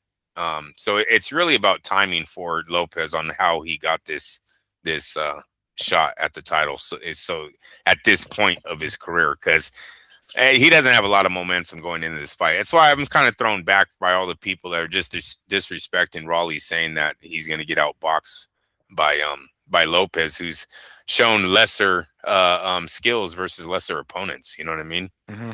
So we'll see. Yeah. Did you and this is kind of a side note because you happened to brought up Terrence a little while ago. Did you read that Manny Pacquiao was asked in a recent interview by somebody why he didn't fight Terrence Crawford when they were a welterweight? He had just beaten I think Keith Thurman or something like that, and what's his name? Crawford had already beaten Jeff Horn, and they're trying to make that fight happen. You know, they're both in the welterweight and on the top rank. Did he admit he was scared of black men? No, he Oh, said it was Bob Arum who didn't want to make the fight happen. He was like he was coming up, you know, they didn't want to like he almost made it seem like they didn't want to ruin Terrence Crawford. Like they didn't want to throw him to the deep end so badly. By that point he was already a fucking, you know, multi-weight class champ. But anyway, he basically said, yeah, it was Bob who didn't want the fight and make it happen. lies. Ask him why he didn't fight Zahir Rahim then. Yeah. Yeah, it's the complexion. It's the complexion issue. That's There what was there were rumors inside the media room that it could be. It could be. He went after a lot of Mexicans, bro, and they make money. I get it. I get it. But there were some American fighters out there, Floyd being a pretty big one that you were avoiding for a very long time. Zahir beats the shit out of Eric. You're like, nope, still fight Eric anyways. And there's one other one. There's one other title defense he doesn't do. Oh, maybe Terrence fucking Crawford. Yeah. Hey, that was it. But whatever. I heard that recently, so I thought I'd throw that at you. So, anything else you want to add to this PBC to DAZN story? No, I've started enough rumors. Yeah, I, in my opinion, you haven't started enough, especially that you know, Ryan STD one. I definitely want that one to spread like an STD, to spread like wildfire. But this one, man, I was a little confused when I read this one, but I guess Matchroom has decided to continue to try to dominate the heavyweight scene by signing one Andy Ruiz to a deal. Okay, that kind of came out of nowhere. As I mentioned, I wasn't entirely sure that there was too much value left in Andy Ruiz. You know, he kind of peaked with that upset victory over AJ some time ago, 2019, I think it was. And, you know, since then has been kind of in and out of the ring, up and down on the scale. And if you watch his career, it's kind of floundering, a draw here, a couple difficult fights there. And, you know, we kind of hear his name pop up every so often, maybe fighting Wilder, and we hear a lot of rumors, right? Well, we finally hear that I guess he's going to finally come back.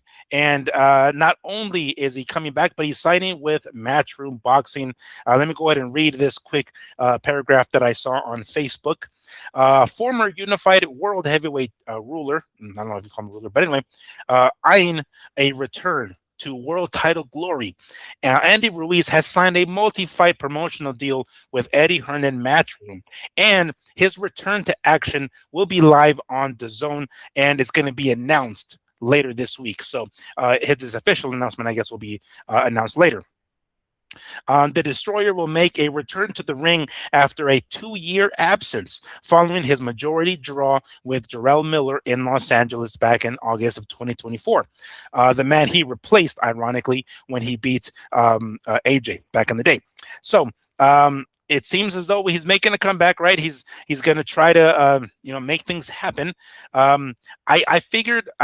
I didn't think that Matchroom and Eddie would be interested in somebody like Andy Ruiz. Andrew, is this a little strange? Like, does this strike you as odd, or does this? I mean, considering, you know, Eddie is trying to sign, you know, new young talent kind of thing. This guy that's maybe plateaued in his career and maybe hasn't been the most reliable. What's up with that? Peaked in his career, Miguel.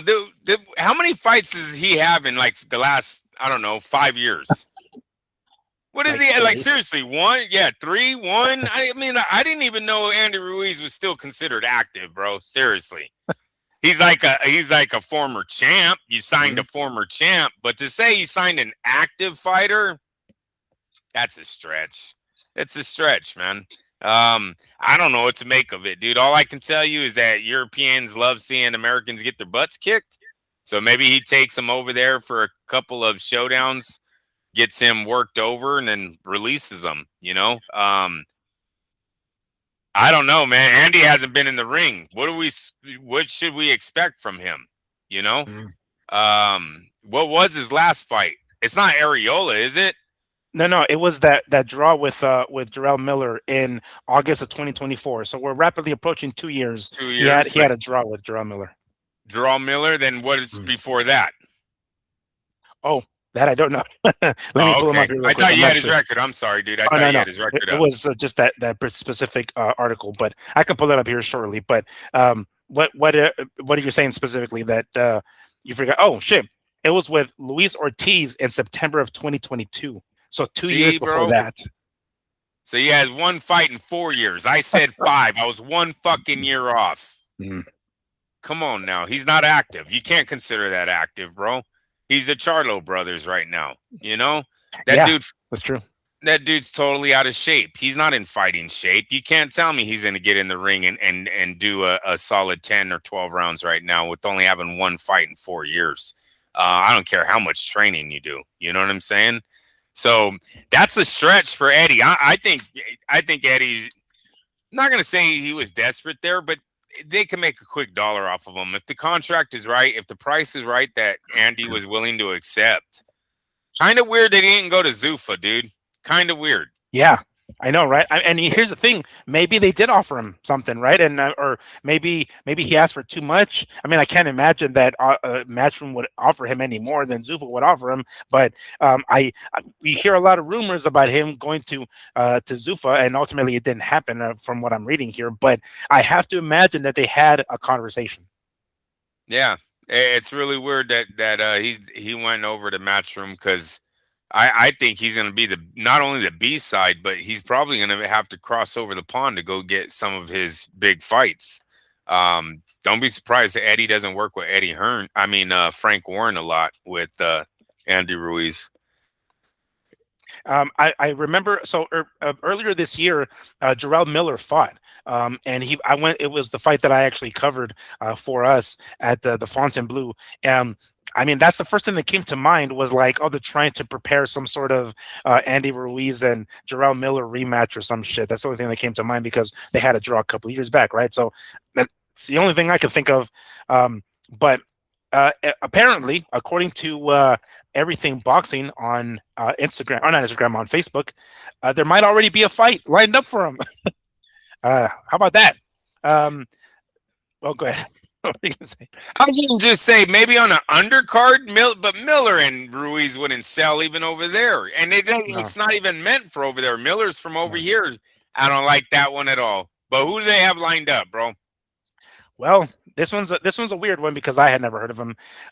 Mike Coppinger is reporting that Andy Ruiz and Damian Kneiba, that's my best guess on how to pronounce the last name, Knyba. Kneiba, are in advanced talks for DAZN/TNT. Yes, we're going to put our best American heavyweight on TNT television, guys. There you go. Headline September 4th in Newark, New Jersey. Ammo Williams versus Vito Malineski is going to be the co-feature. So apparently this is going to be the main event. Now, when I read this, I was like, oh, shit. Who is this guy? I have no idea who this dude is. So I pulled him up. All right. He is a 30-year-old Polish professional. All right. Heavyweight, of course. Record 17 wins, 1 loss, 11 by KO. Okay.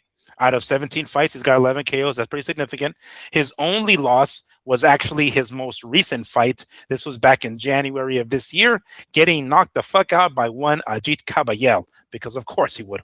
The motherfucker's knocking everybody out. So this is the guy. And one last bit of info on his stats. Now, wait a minute. Yes, sir. Where was he from? Poland. He's Polish.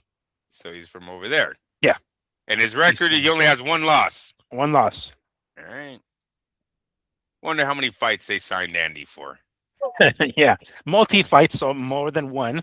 But one more interesting stat, I guess, on this one, if I can pronounce his last name right, Damian Kneiba. He is a whopping 6'7". He's 6'7". This dude is Nice. humongous. Nice. And 11 KOs out of 17 fights. The dude can probably put some power behind that right hand. He is orthodox, so he's a right-handed guy. I've never seen him fight before. I will be, I'd like to go down the rabbit hole and pull up some fights on him and see what he looks like. Because with somebody like Andy Ruiz, who isn't exactly up there in height, maybe I've taken a picture next to him, and he's maybe 2 inches taller than me, if that, maybe, and I'm 5'9", so maybe he's 5'11" and 5'10" maybe. So quite the height difference. I mean, I guess it would be anybody when he fights this guy here, but they also they call him the Polish Hussar. I don't know what that is. Hussar. That's his nickname. But all right, so September looks like they're planning to do a September 4th card, and it's going to be on TNT. It's going to be another one of those the fight type of cards. Man, I don't know. I don't know if they want to put him as the main event on one of these cards. They're trying to get as much popularity as possible. Yeah, it's an American heavyweight, but not the best aesthetics. And against a guy who's humongous, I'm saying, who's tall as fuck. Now, yes, we've all misjudged Andy Ruiz at one point or another when you see him get in the ring, and then he ends up flatlining the other guy. So maybe it's going to be that Andy Ruiz that we see on TNT that night. But all right, already got an opponent set up for him. And maybe it's built for him to get an American audience. Maybe Eddie's trying to get him exposed over here, right? Mm-hmm. They don't have a location yet where this fight's going to take place. It doesn't say. Yes, Newark, New Jersey. All right, so it's in America. Yeah. All right, so he's coming over here. Yeah, I don't. It's a weird one, but Eddie's done this bullshit before, right? Yeah. So yeah, but when he does this bullshit, it backfires on him. Is that what we might see here? That he's in the background. Yeah, that's where I was leaning to. Oh, okay. When he does this bullshit again, or done this bullshit before. Yeah, so, but who would it backfire on? You think it's the Andy Ruiz signing? I really don't. I think Andy Ruiz is being used as a pawn here. Easy American audience right there, right? Because Andy will grab some eyes. There are going to be some Mexicans that are going to tune into the TNT card because he's on it.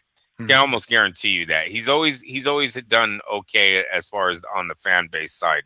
So I think they are going to tune in, but I'm not guaranteeing you he beats this 6'7" guy. This might be all built up for that 6'7" guy to do a coming out party, let's say for Eddie Hearn. You said he got knocked out by Cabell. Yeah, Cabell. Yeah, this was back in January.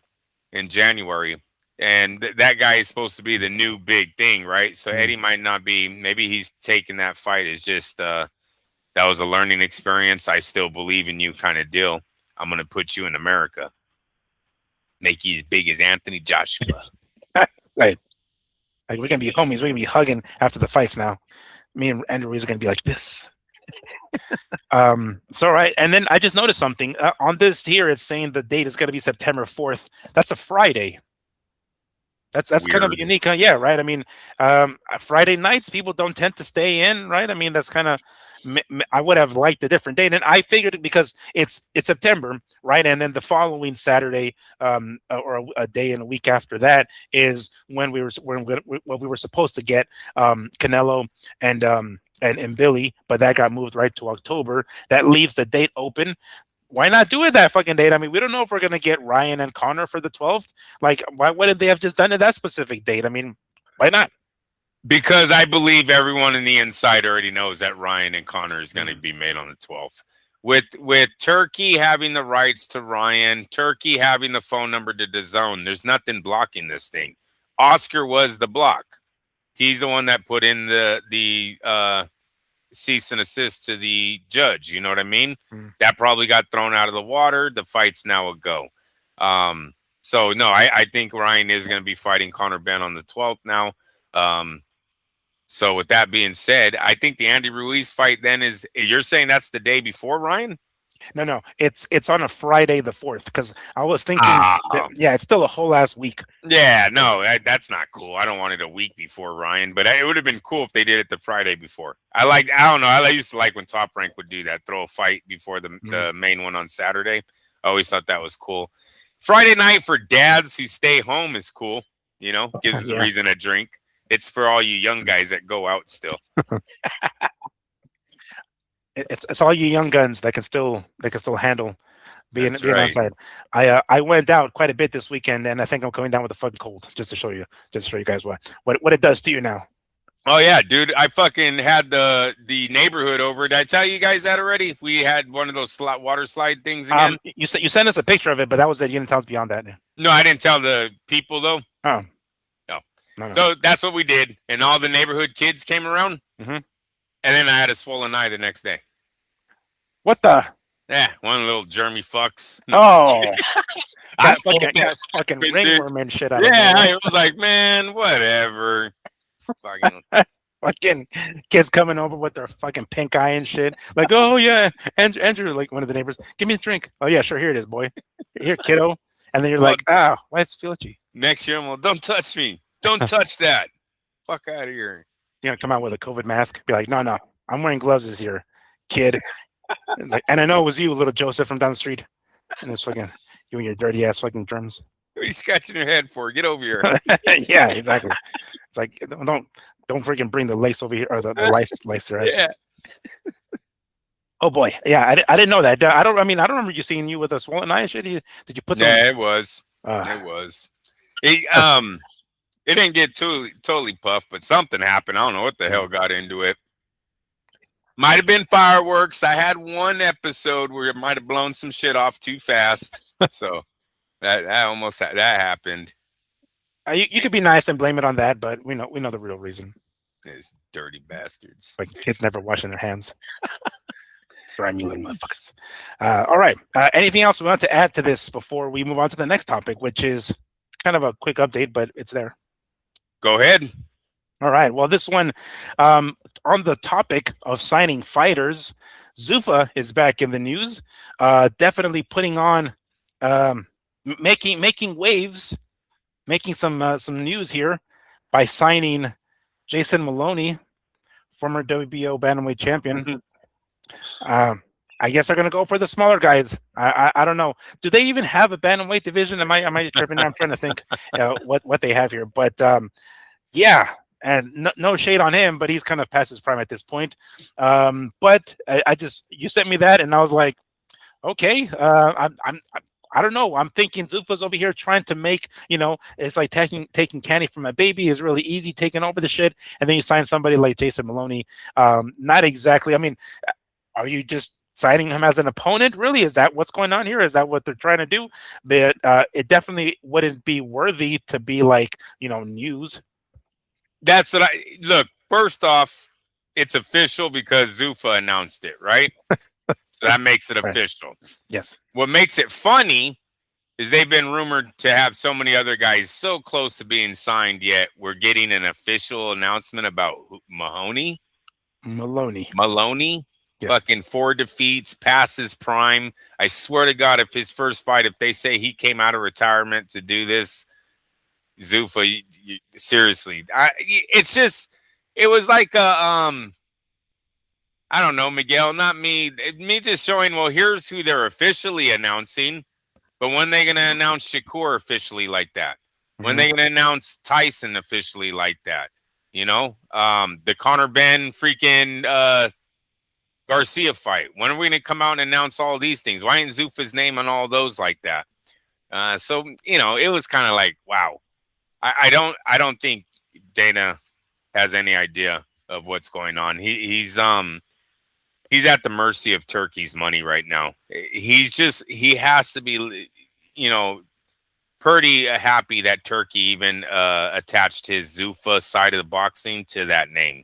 Because really, he should have called it Turkey Promotions, because it has nothing to do with Zuffa. But because he's named it Zuffa, Dana's getting all of the props of what's going on by the fakes, not by me, not by guys that know what's going on in the real game. But, he has his little soldiers out there pushing his narrative. It's Maloney. What fuck? What are you gonna do with it? What are you gonna do with it, Miguel?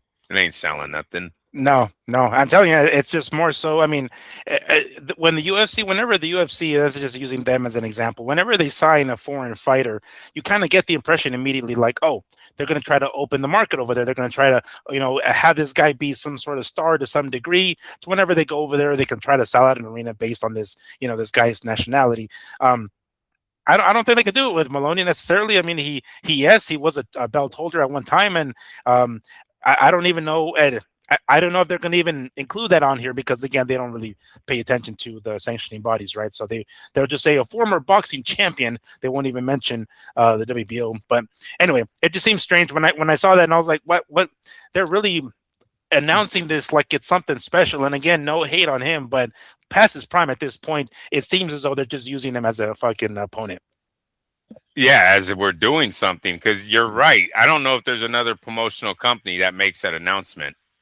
I think he Right. I think he just shows up on one of their fight cards one day, Mhm. I would also say I think they would have had better luck going after. Is it Paro, the one is he from Australia too? The one that Yes, just won the Liam Paro, yeah. Liam Paro. You have Cambosos out there. You have the Zoos out there. They could have went after the Nikolai Zoo. I believe his name's Nikolai. The brother Nikita. Nikita, is that okay? I Damn, I thought I had it. Nikita, if that's his name. enough. Yeah, I think I had a dog. My cousin had a dog named Nikita, but whatever. That's quite the comparison. It's like, oh, my neighbor had a fucking iguana named, Jason Maloney. No, but yeah, that's quite a comparison there. But yeah, So yeah, I mean, they could have went after those guys. I think it got a little bit more traction out in Australia than the signing that they gave us. But that's Zuffa being Zuffa. Yeah, but I thought it was funny. I figured I'd throw that in there because when I read that, I was like, oh, okay. Then they went as far as to making a social media post and announcing it like they just signed fucking Shakur. But all right, moving on. This one, let me see, which one should I do? I got a couple of stories here left, but I'm trying to, let's see which one I want to do first. Okay, this one's kind of a strange one.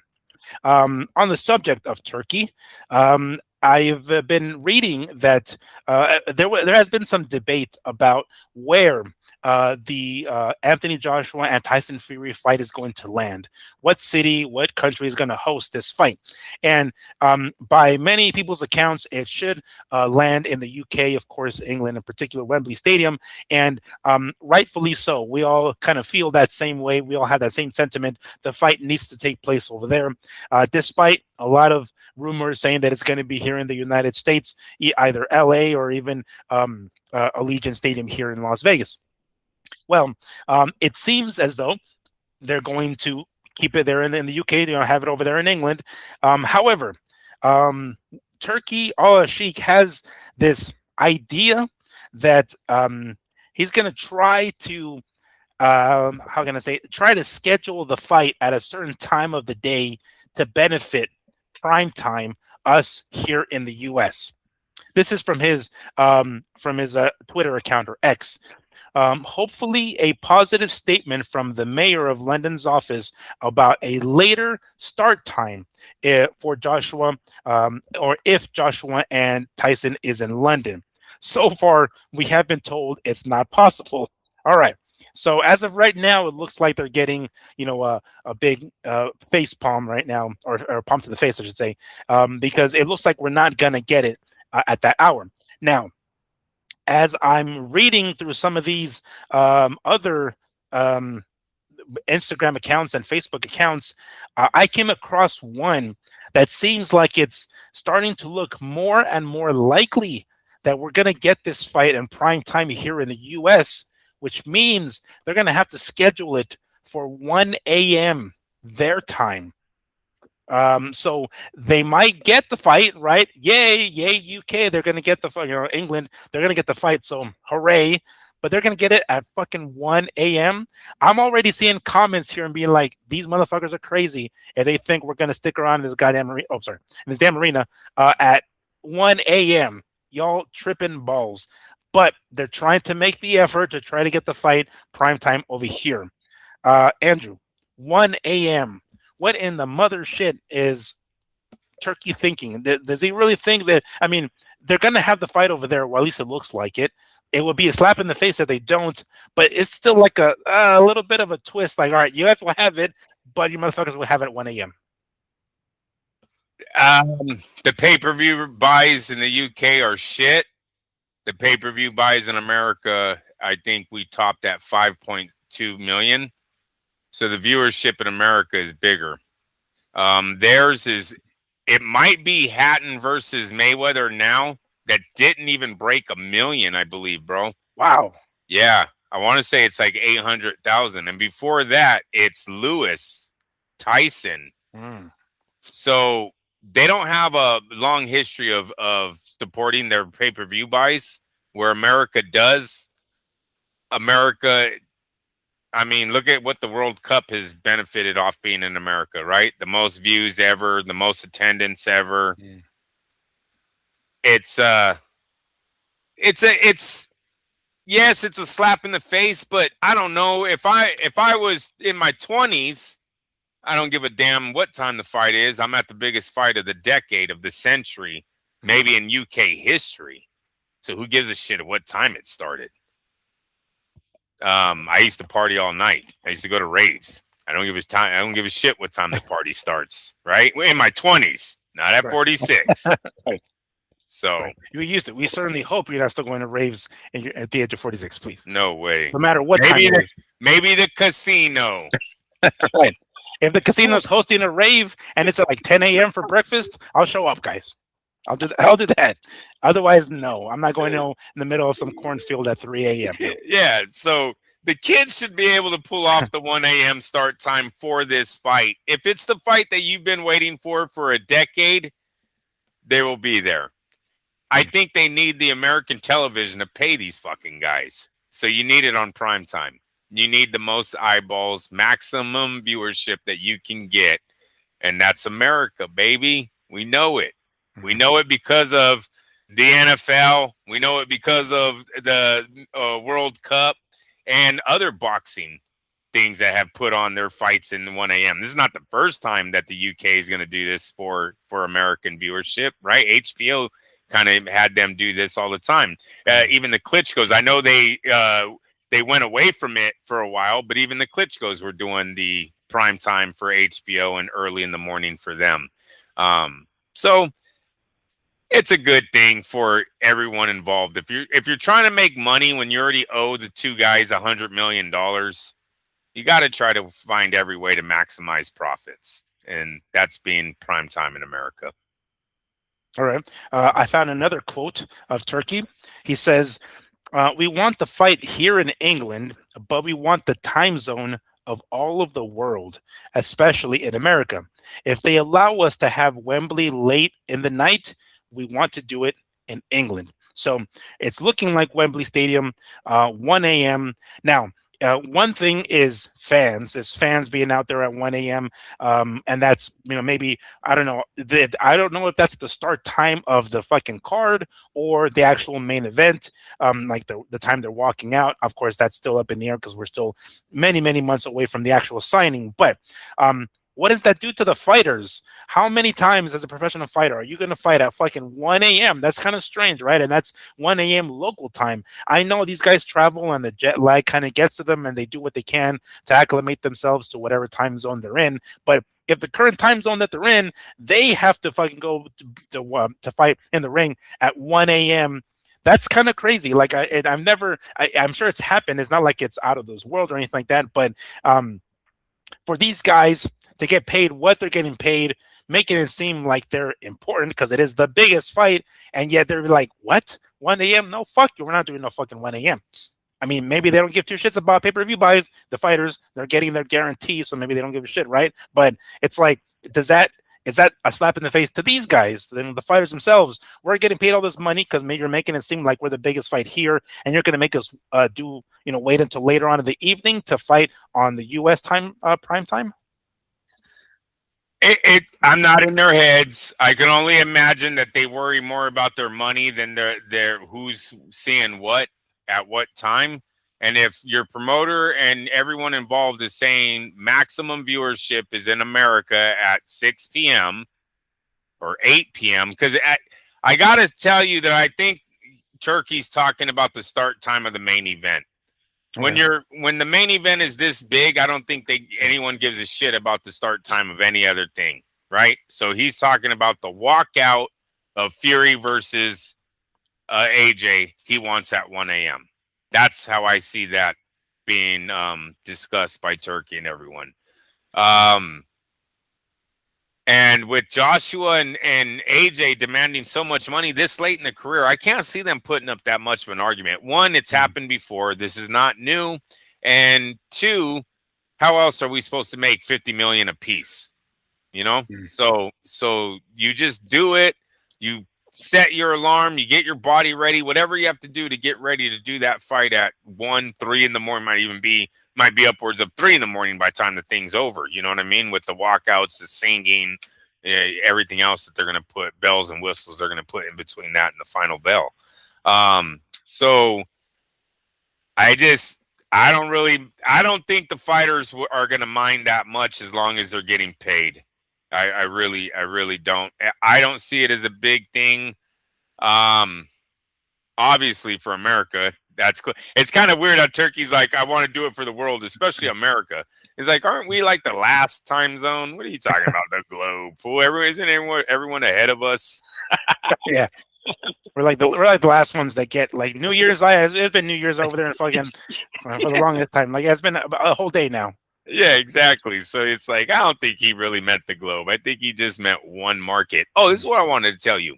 Is it Netflix going, fuck you guys? We're not making us pay you guys $100 million. You're going to play me at fucking 10 a.m. in the morning. Who's going to watch that? Right? Yeah. It might be Netflix that has some influence here on the time schedule, you know? You should know. What was that fight with Fury and the Makhmudov dude? What was that?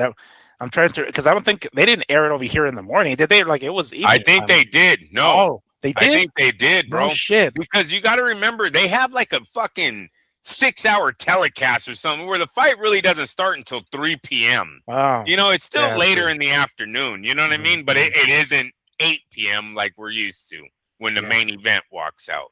So, but I do think it was at 3 when he fought him, because I want to say I might have had to do some overtime and I was at work for that one.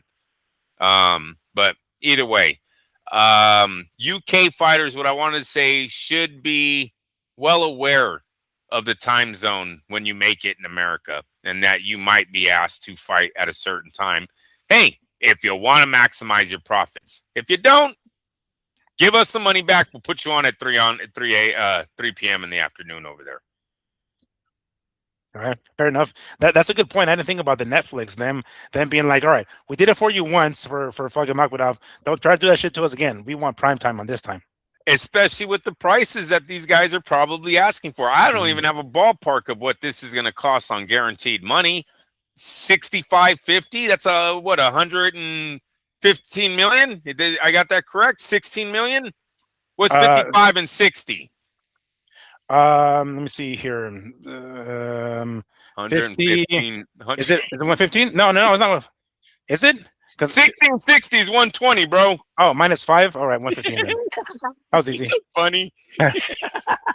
I'm gonna negotiate with Miguel. Sure.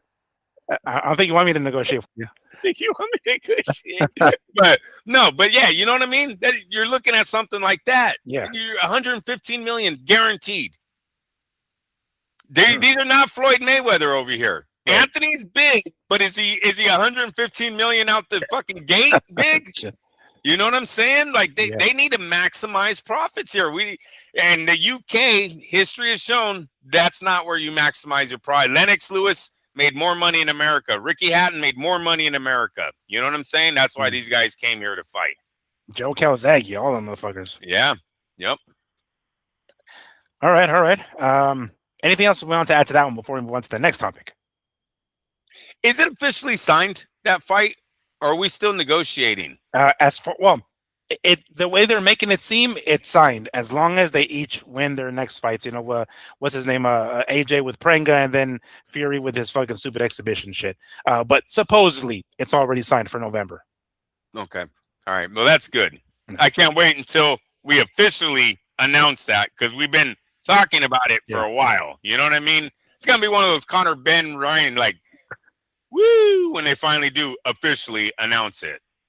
Yeah, and we are going to get both of them later this month, right? We're going to get AJ and his whack ass exhibition one day before, and the 25th is AJ and Pringa. So yeah, we're going to get those within a matter of a few weeks. Bro, he's still got to get by the 100% knockout ratio. Oh yeah, he still has to get by. He's got to get by that first. Yep. Yeah, no, that's no give me. Even if the guy is weak, that 100% knockout ratio is real. You know what I mean? Like. AJ's he's still got to get by that fight. That'd be sad. So when you say it's official, we have to. I don't know if it's official yet. After he gets past this dude, then we can say it. Vergil needs to get past training, and AJ has to get past the 100% knockout ratio. Vergil needs to get past his lower intestine, make sure that shit doesn't fuck up on him again, and then we can get Boots Ennis in the ring. All right, so this next one here, boy, I'm not sure what to think about this one, but there has been some drama with one David Benavidez lately. We did report earlier in the week, I think it was our Sunday show, that his ex-fiance has come out and basically announced that they're canceling the wedding. It looks as though, or sounds as though, David Benavidez has some issues, some personal issues that he has to get through that. For whatever the hell reason, he hasn't been able to. And his ex-fiance, according to what her story is, has stuck by him for as long as she's been able to, until eventually, she gets to the point where she met another mom. Oh no, that's not. Oh, okay, I'm sorry. The straw that broke the camel's back was a personal trainer who she met last week. No, but apparently they called it off. And if you hear Andrew's hypothesis, his hypothesis is there's another swinging dick in the picture. We'll say that. And if you look at David Benavidez's social media, he came out and said, you know what, guys, let me go ahead and just set the record straight on his Instagram account, because I do follow him on Instagram, and that's where I saw it. He says, my wife and I are working our problems out. That doesn't sound like the relationship is over. It sounds like they're trying to fix through it. Okay, cool. I never presented her with a prenup. Stop the lies. Okay.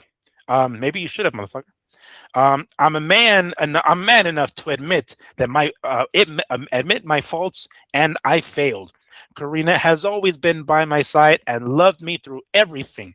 She helped me more than anyone. She's been there for me through everything and always loved me. You basically say the same thing over and over. It's my fault, no one else's.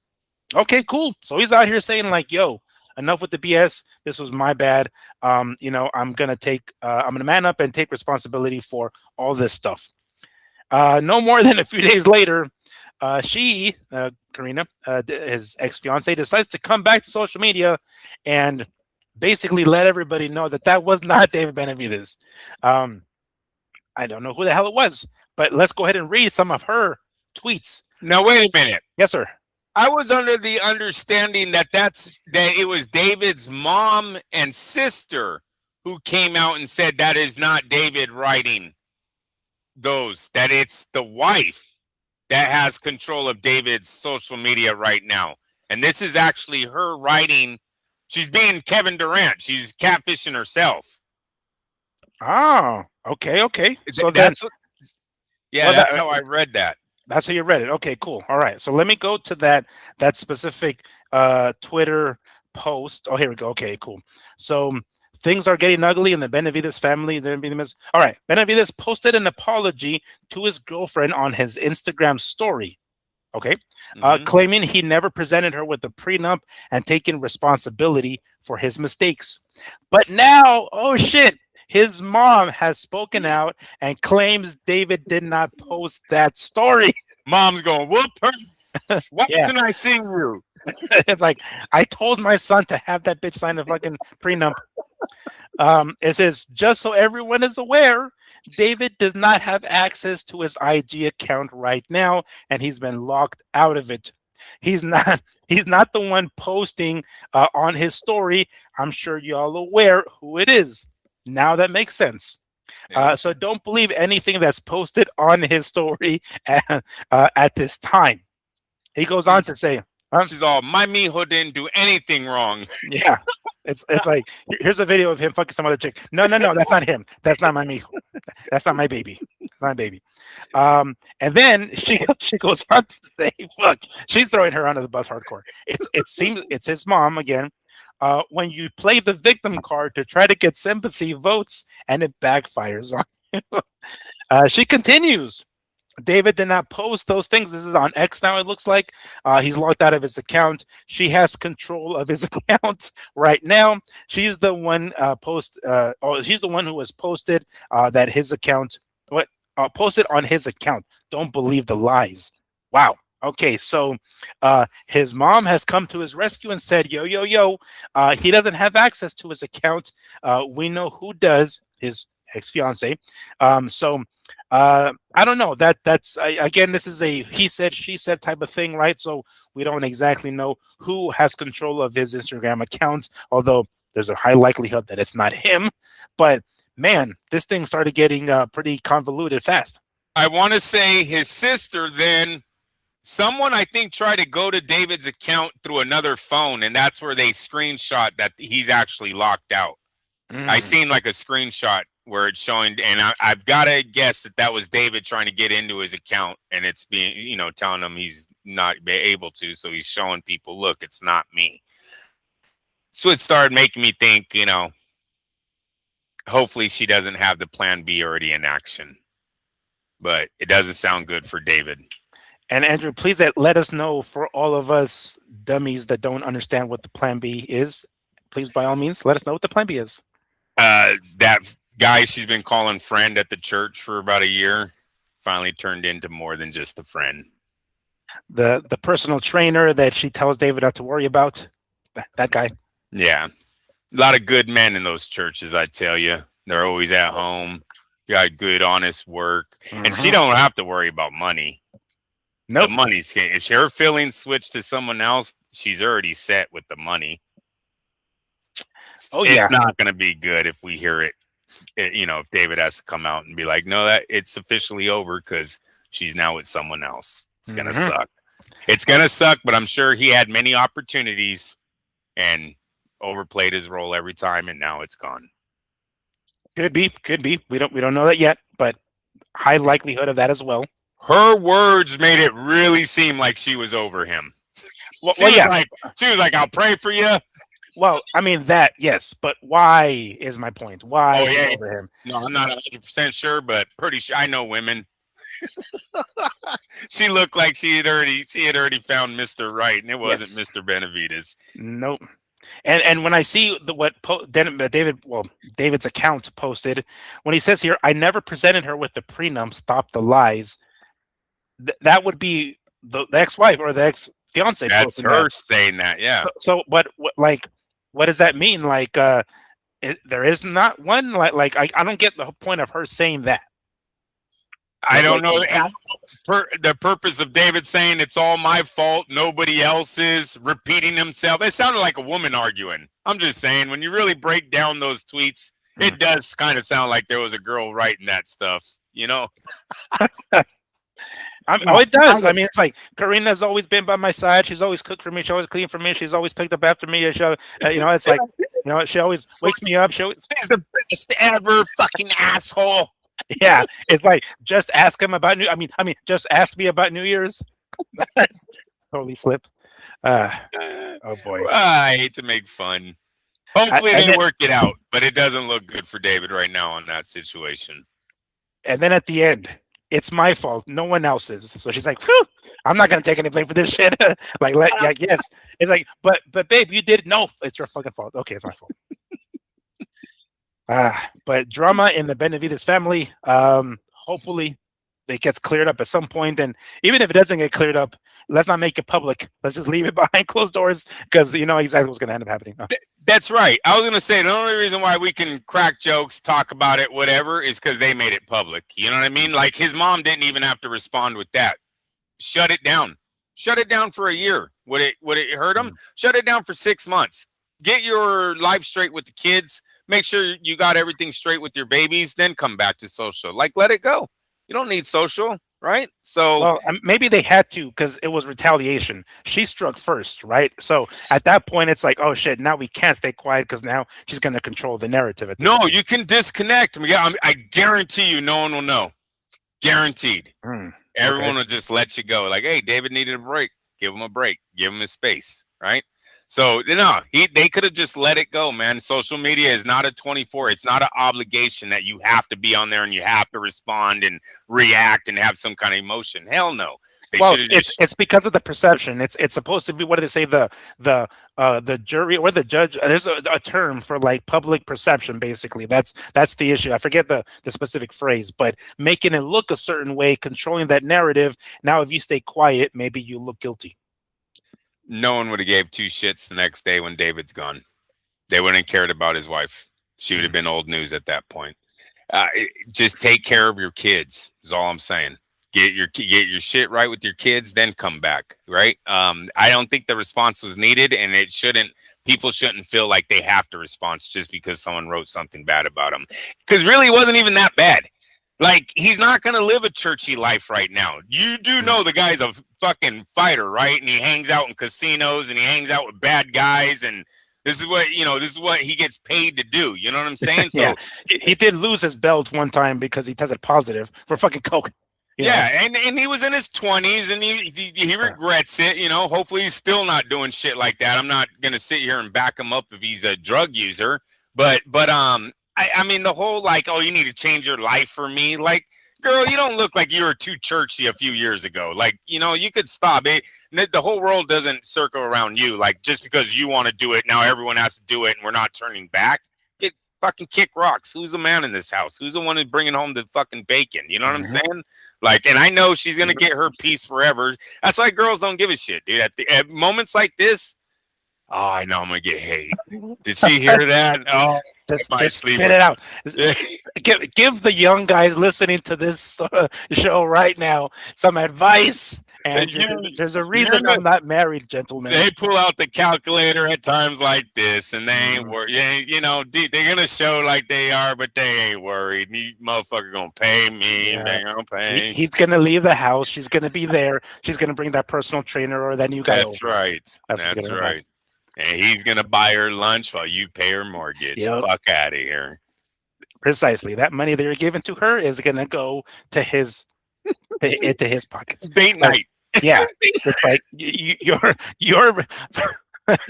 your child support payment is gonna go straight to some new Jordans for that guy.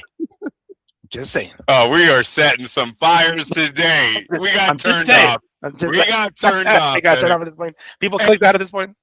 I told you. Did I tell you my when I did one of those Spartan races? Did I tell you my Spartan race thing when I triggered someone? No. What did you do? So we were starting their face. No. Group, right? And my wife packs my backpack, bro. And so she packs my backpack for me to survive like 2 weeks in the wilderness, even though it's just a marathon. And like, I got to take food for my nephew. So I got like double the stuff, right? So as we start this run, Miguel, why is my shit just going? This hella noise, right? Someone's like, oh my God, you're going to survive that? It's like, God, that's my wife, bro. Sorry, I had to bring food for me and my nephew. At least you're... I was like, oh, shit. Yeah, he broke off and cried. Whoever screamed that, he was missing his wife at that. He probably remembered the days when he had a backpack. And someone cares about you. Sorry, bro. So early in the morning for that shit. I had a little reminder, unfortunately. I did have a lot of stuff left over, though. I was like, babe, that was a little ridiculous, It was a little overkill. Yeah, it was 11 miles. You made it seem like I was gone 2 weeks. Like, I did not touch that fucking granola bar that you put in there because it was just too much. Oh, boy. All right. So, we're going to move on to somebody else who has some money issues. Floyd Mayweather is in the news again. A quick update. This is just a final update on him. So, it turns out that he might just fight this Greek kickboxer after all. Floyd Mayweather versus Mike Zambidis has been cleared to move ahead Stay tuned for a new date. This is fighthq.com.au, which is all an Australian website. Floyd Mayweather and Mike Zambidis cleared to go ahead after a federal New York judge rejected an emergency injunction from CSI Sports. New date to be announced. Oh shit, the first victory in a long string of losses for one Floyd Mayweather. Looks like we are finally going to get this exhibition fight that no one gave two fucks about, quite frankly, but he's gonna get it, and maybe that's money in his pocket that can go to, you know, all of his debts and all this shit. But according to this, the New York judge said, yeah, CSI, we ain't gonna do this emergency injunction. We're gonna let this motherfucker go out and make his money. They said new date, so I assume it's going to still be over there. I can't imagine that it'll be anywhere else or anywhere here in the U.S. But all right, this is a minor victory, but a victory nonetheless for one Floyd Mayweather. Andrew, are we surprised that we're actually going to get this fight after all? Actually, I am surprised, to be honest with you. Why a judge in New York would give a damn what Floyd does, you know, in Greece? I don't know. It makes you realize how big the world is, though, right? Because this fight isn't going to do anything in America, yet he might make $1 million over there. It's just weird. It's like, where are they making their money? It must be over there that they're going to flip a few million off Floyd at fucking 50. Mm-hmm. Weird. It's all weird, dude. When it was on DAZN, maybe, but it being not on American television, and they still want to risk giving that dude $1 million. Hopefully he shows up. Look, Floyd has. What if it's going to be on American television? Maybe they removed it, but now that this happened, maybe they're going to add it back on for a future date. I don't think that takes away the lawsuits that he has with two companies overselling his name and not showing up. Mm-hmm. And that is why DAZN backed out of the fight with him. From my understanding, and when DAZN pulled that fight, it was because of the two lawsuits that he has. Floyd needs a lot of fights. He really does. So I expect Floyd, as long as the judge is clearing him, I expect him to fight everyone that's willing to fight. The guy he doesn't need that many fights, does he? I mean, what we're talking 4? He needs the two lawsuits for over $5 million, weren't they? Didn't he take like $5 million on each of those bogus deals? Oh yeah. Right. So you're looking at $10 million right there, right? A piece for each contract. Then he owes the taxes of $8 million on some bad 2019. He owes taxes on. He owes the jewelers multiple like the guy has millions of dollars that he's in the hole. He's only making $1 million supposedly on this exhibition fight. We don't even know if that's true or not. He needs a lot of fights. When you're talking taxes, when you're talking expenses to get there, dude, is Floyd, do you think he's still taking private jets, or are we actually going to see Floyd in a commercial flight on his way to Greece? I mean, he did bounce some checks that were expensive as fuck. And he sold his plane. Oh, that's right. He did sell his plane. Now, I know you can rent them, so maybe he rents one, but TMZ's got to offer double the money if they could get Floyd on commercial. Come on, TMZ. Step up your fucking game. Put someone on him. Yeah. Like, hey, put a camera in front of Floyd, be like, don't believe the news. Don't believe the news. Like, Floyd, you're getting on a fucking commercial plane, bro. What are you talking about? Don't believe the news. Like, don't believe the news as he's putting his fucking luggage over the overhead compartment. Like, don't believe the fucking news. Like, yeah, buddy. Like, ding. Like, all right, got to buckle up. But apparently they're gonna do crying baby gets sat right next to him. Oh, that'd be fucking hilarious, bro. That's when he knows he's hit rock bottom. Crying babies on a plane. No. How the mighty have fallen. Yeah, no doubt. I'm not guaranteed he gets a private jet to Greece. That's a long ways, right? Because they were talking about the gas and everything that he was spending to take his trips. Well, where the fuck's he gonna get the gas money for Greece? Yeah. We're talking 9.5 to 11-hour flight from like the East Coast. Yeah. It's a little bit extra, between 12.5 to 17.5 for West Coast routes. Shit. Oh my. Yeah, I don't think he's doing it, dude. TMZ needs to be on that. They need to have someone watch it. There needs to be a Floyd watch that week to see if is Floyd still taking private jets. Oh, because if he isn't, dude, he's gonna get fucking murdered on the internet. Oh yeah, he's not gonna be carrying around that damn luggage or that little duffel bag full of however much money he has in there that he normally does. He's not being carrying that motherfucker around. You imagine that going through TSA for that thing? Like, dude, like with all the money, like, sir, there's about $15,000 in here for no reason. What's this about? Like, oh, you got to understand. That's you're doing a hell of a job. You're doing a hell of a job. Like, all right. But yes, there's no date yet, but there's going to be one, and it doesn't seem. I mean, they haven't mentioned that whether or not it's going to be in Greece. Still, we have to assume it will be. But stay tuned. I guess there's going to be a new date, and TMZ, because we know you guys are avid watchers. Get on this as soon as you find out when this date is. Get your best guy at that fucking airport. I don't know. Maybe he still, he lives flying out of here, Las Vegas, Harry Reid Airport. I'm sure you guys can find him there. Shouldn't be too much of a problem. Like one way to Greece, that's him. All righty. Andrew, anything else you want to add to that one before we call it a show? Because I think that's the last one we have. Oh, it's fast. No, sir. All right. So that is going to do it for us today. Unfortunately, there's no real boxing this weekend. I think Joe Joyce fights sometime Saturday morning. There is a UFC card, of course, if you guys are willing to watch it. But next week we have Diego Pacheco, I believe he's in action. So we're going to be talking about that, of course. But nothing really major this weekend. We'll be keeping you guys updated with all this development for both Floyd Mayweather and David Benavidez and anybody else for that matter between now and Sunday. But any breaking news on your end, Andrew? Nothing come up on your end or anything? Cool. Nothing I'm seeing, no, sir. All right, fair enough. Then that's going to do it for us here tonight. For my co-host, Andrew, don't get it twisted, Lapachet. I am Miguel Antonio Barragan, a.k.a. Fight Fiend Migs, and this has been the Mad Boxing Show. Thank you so much for joining us. We'll see you guys on Sunday. Take care. Peace.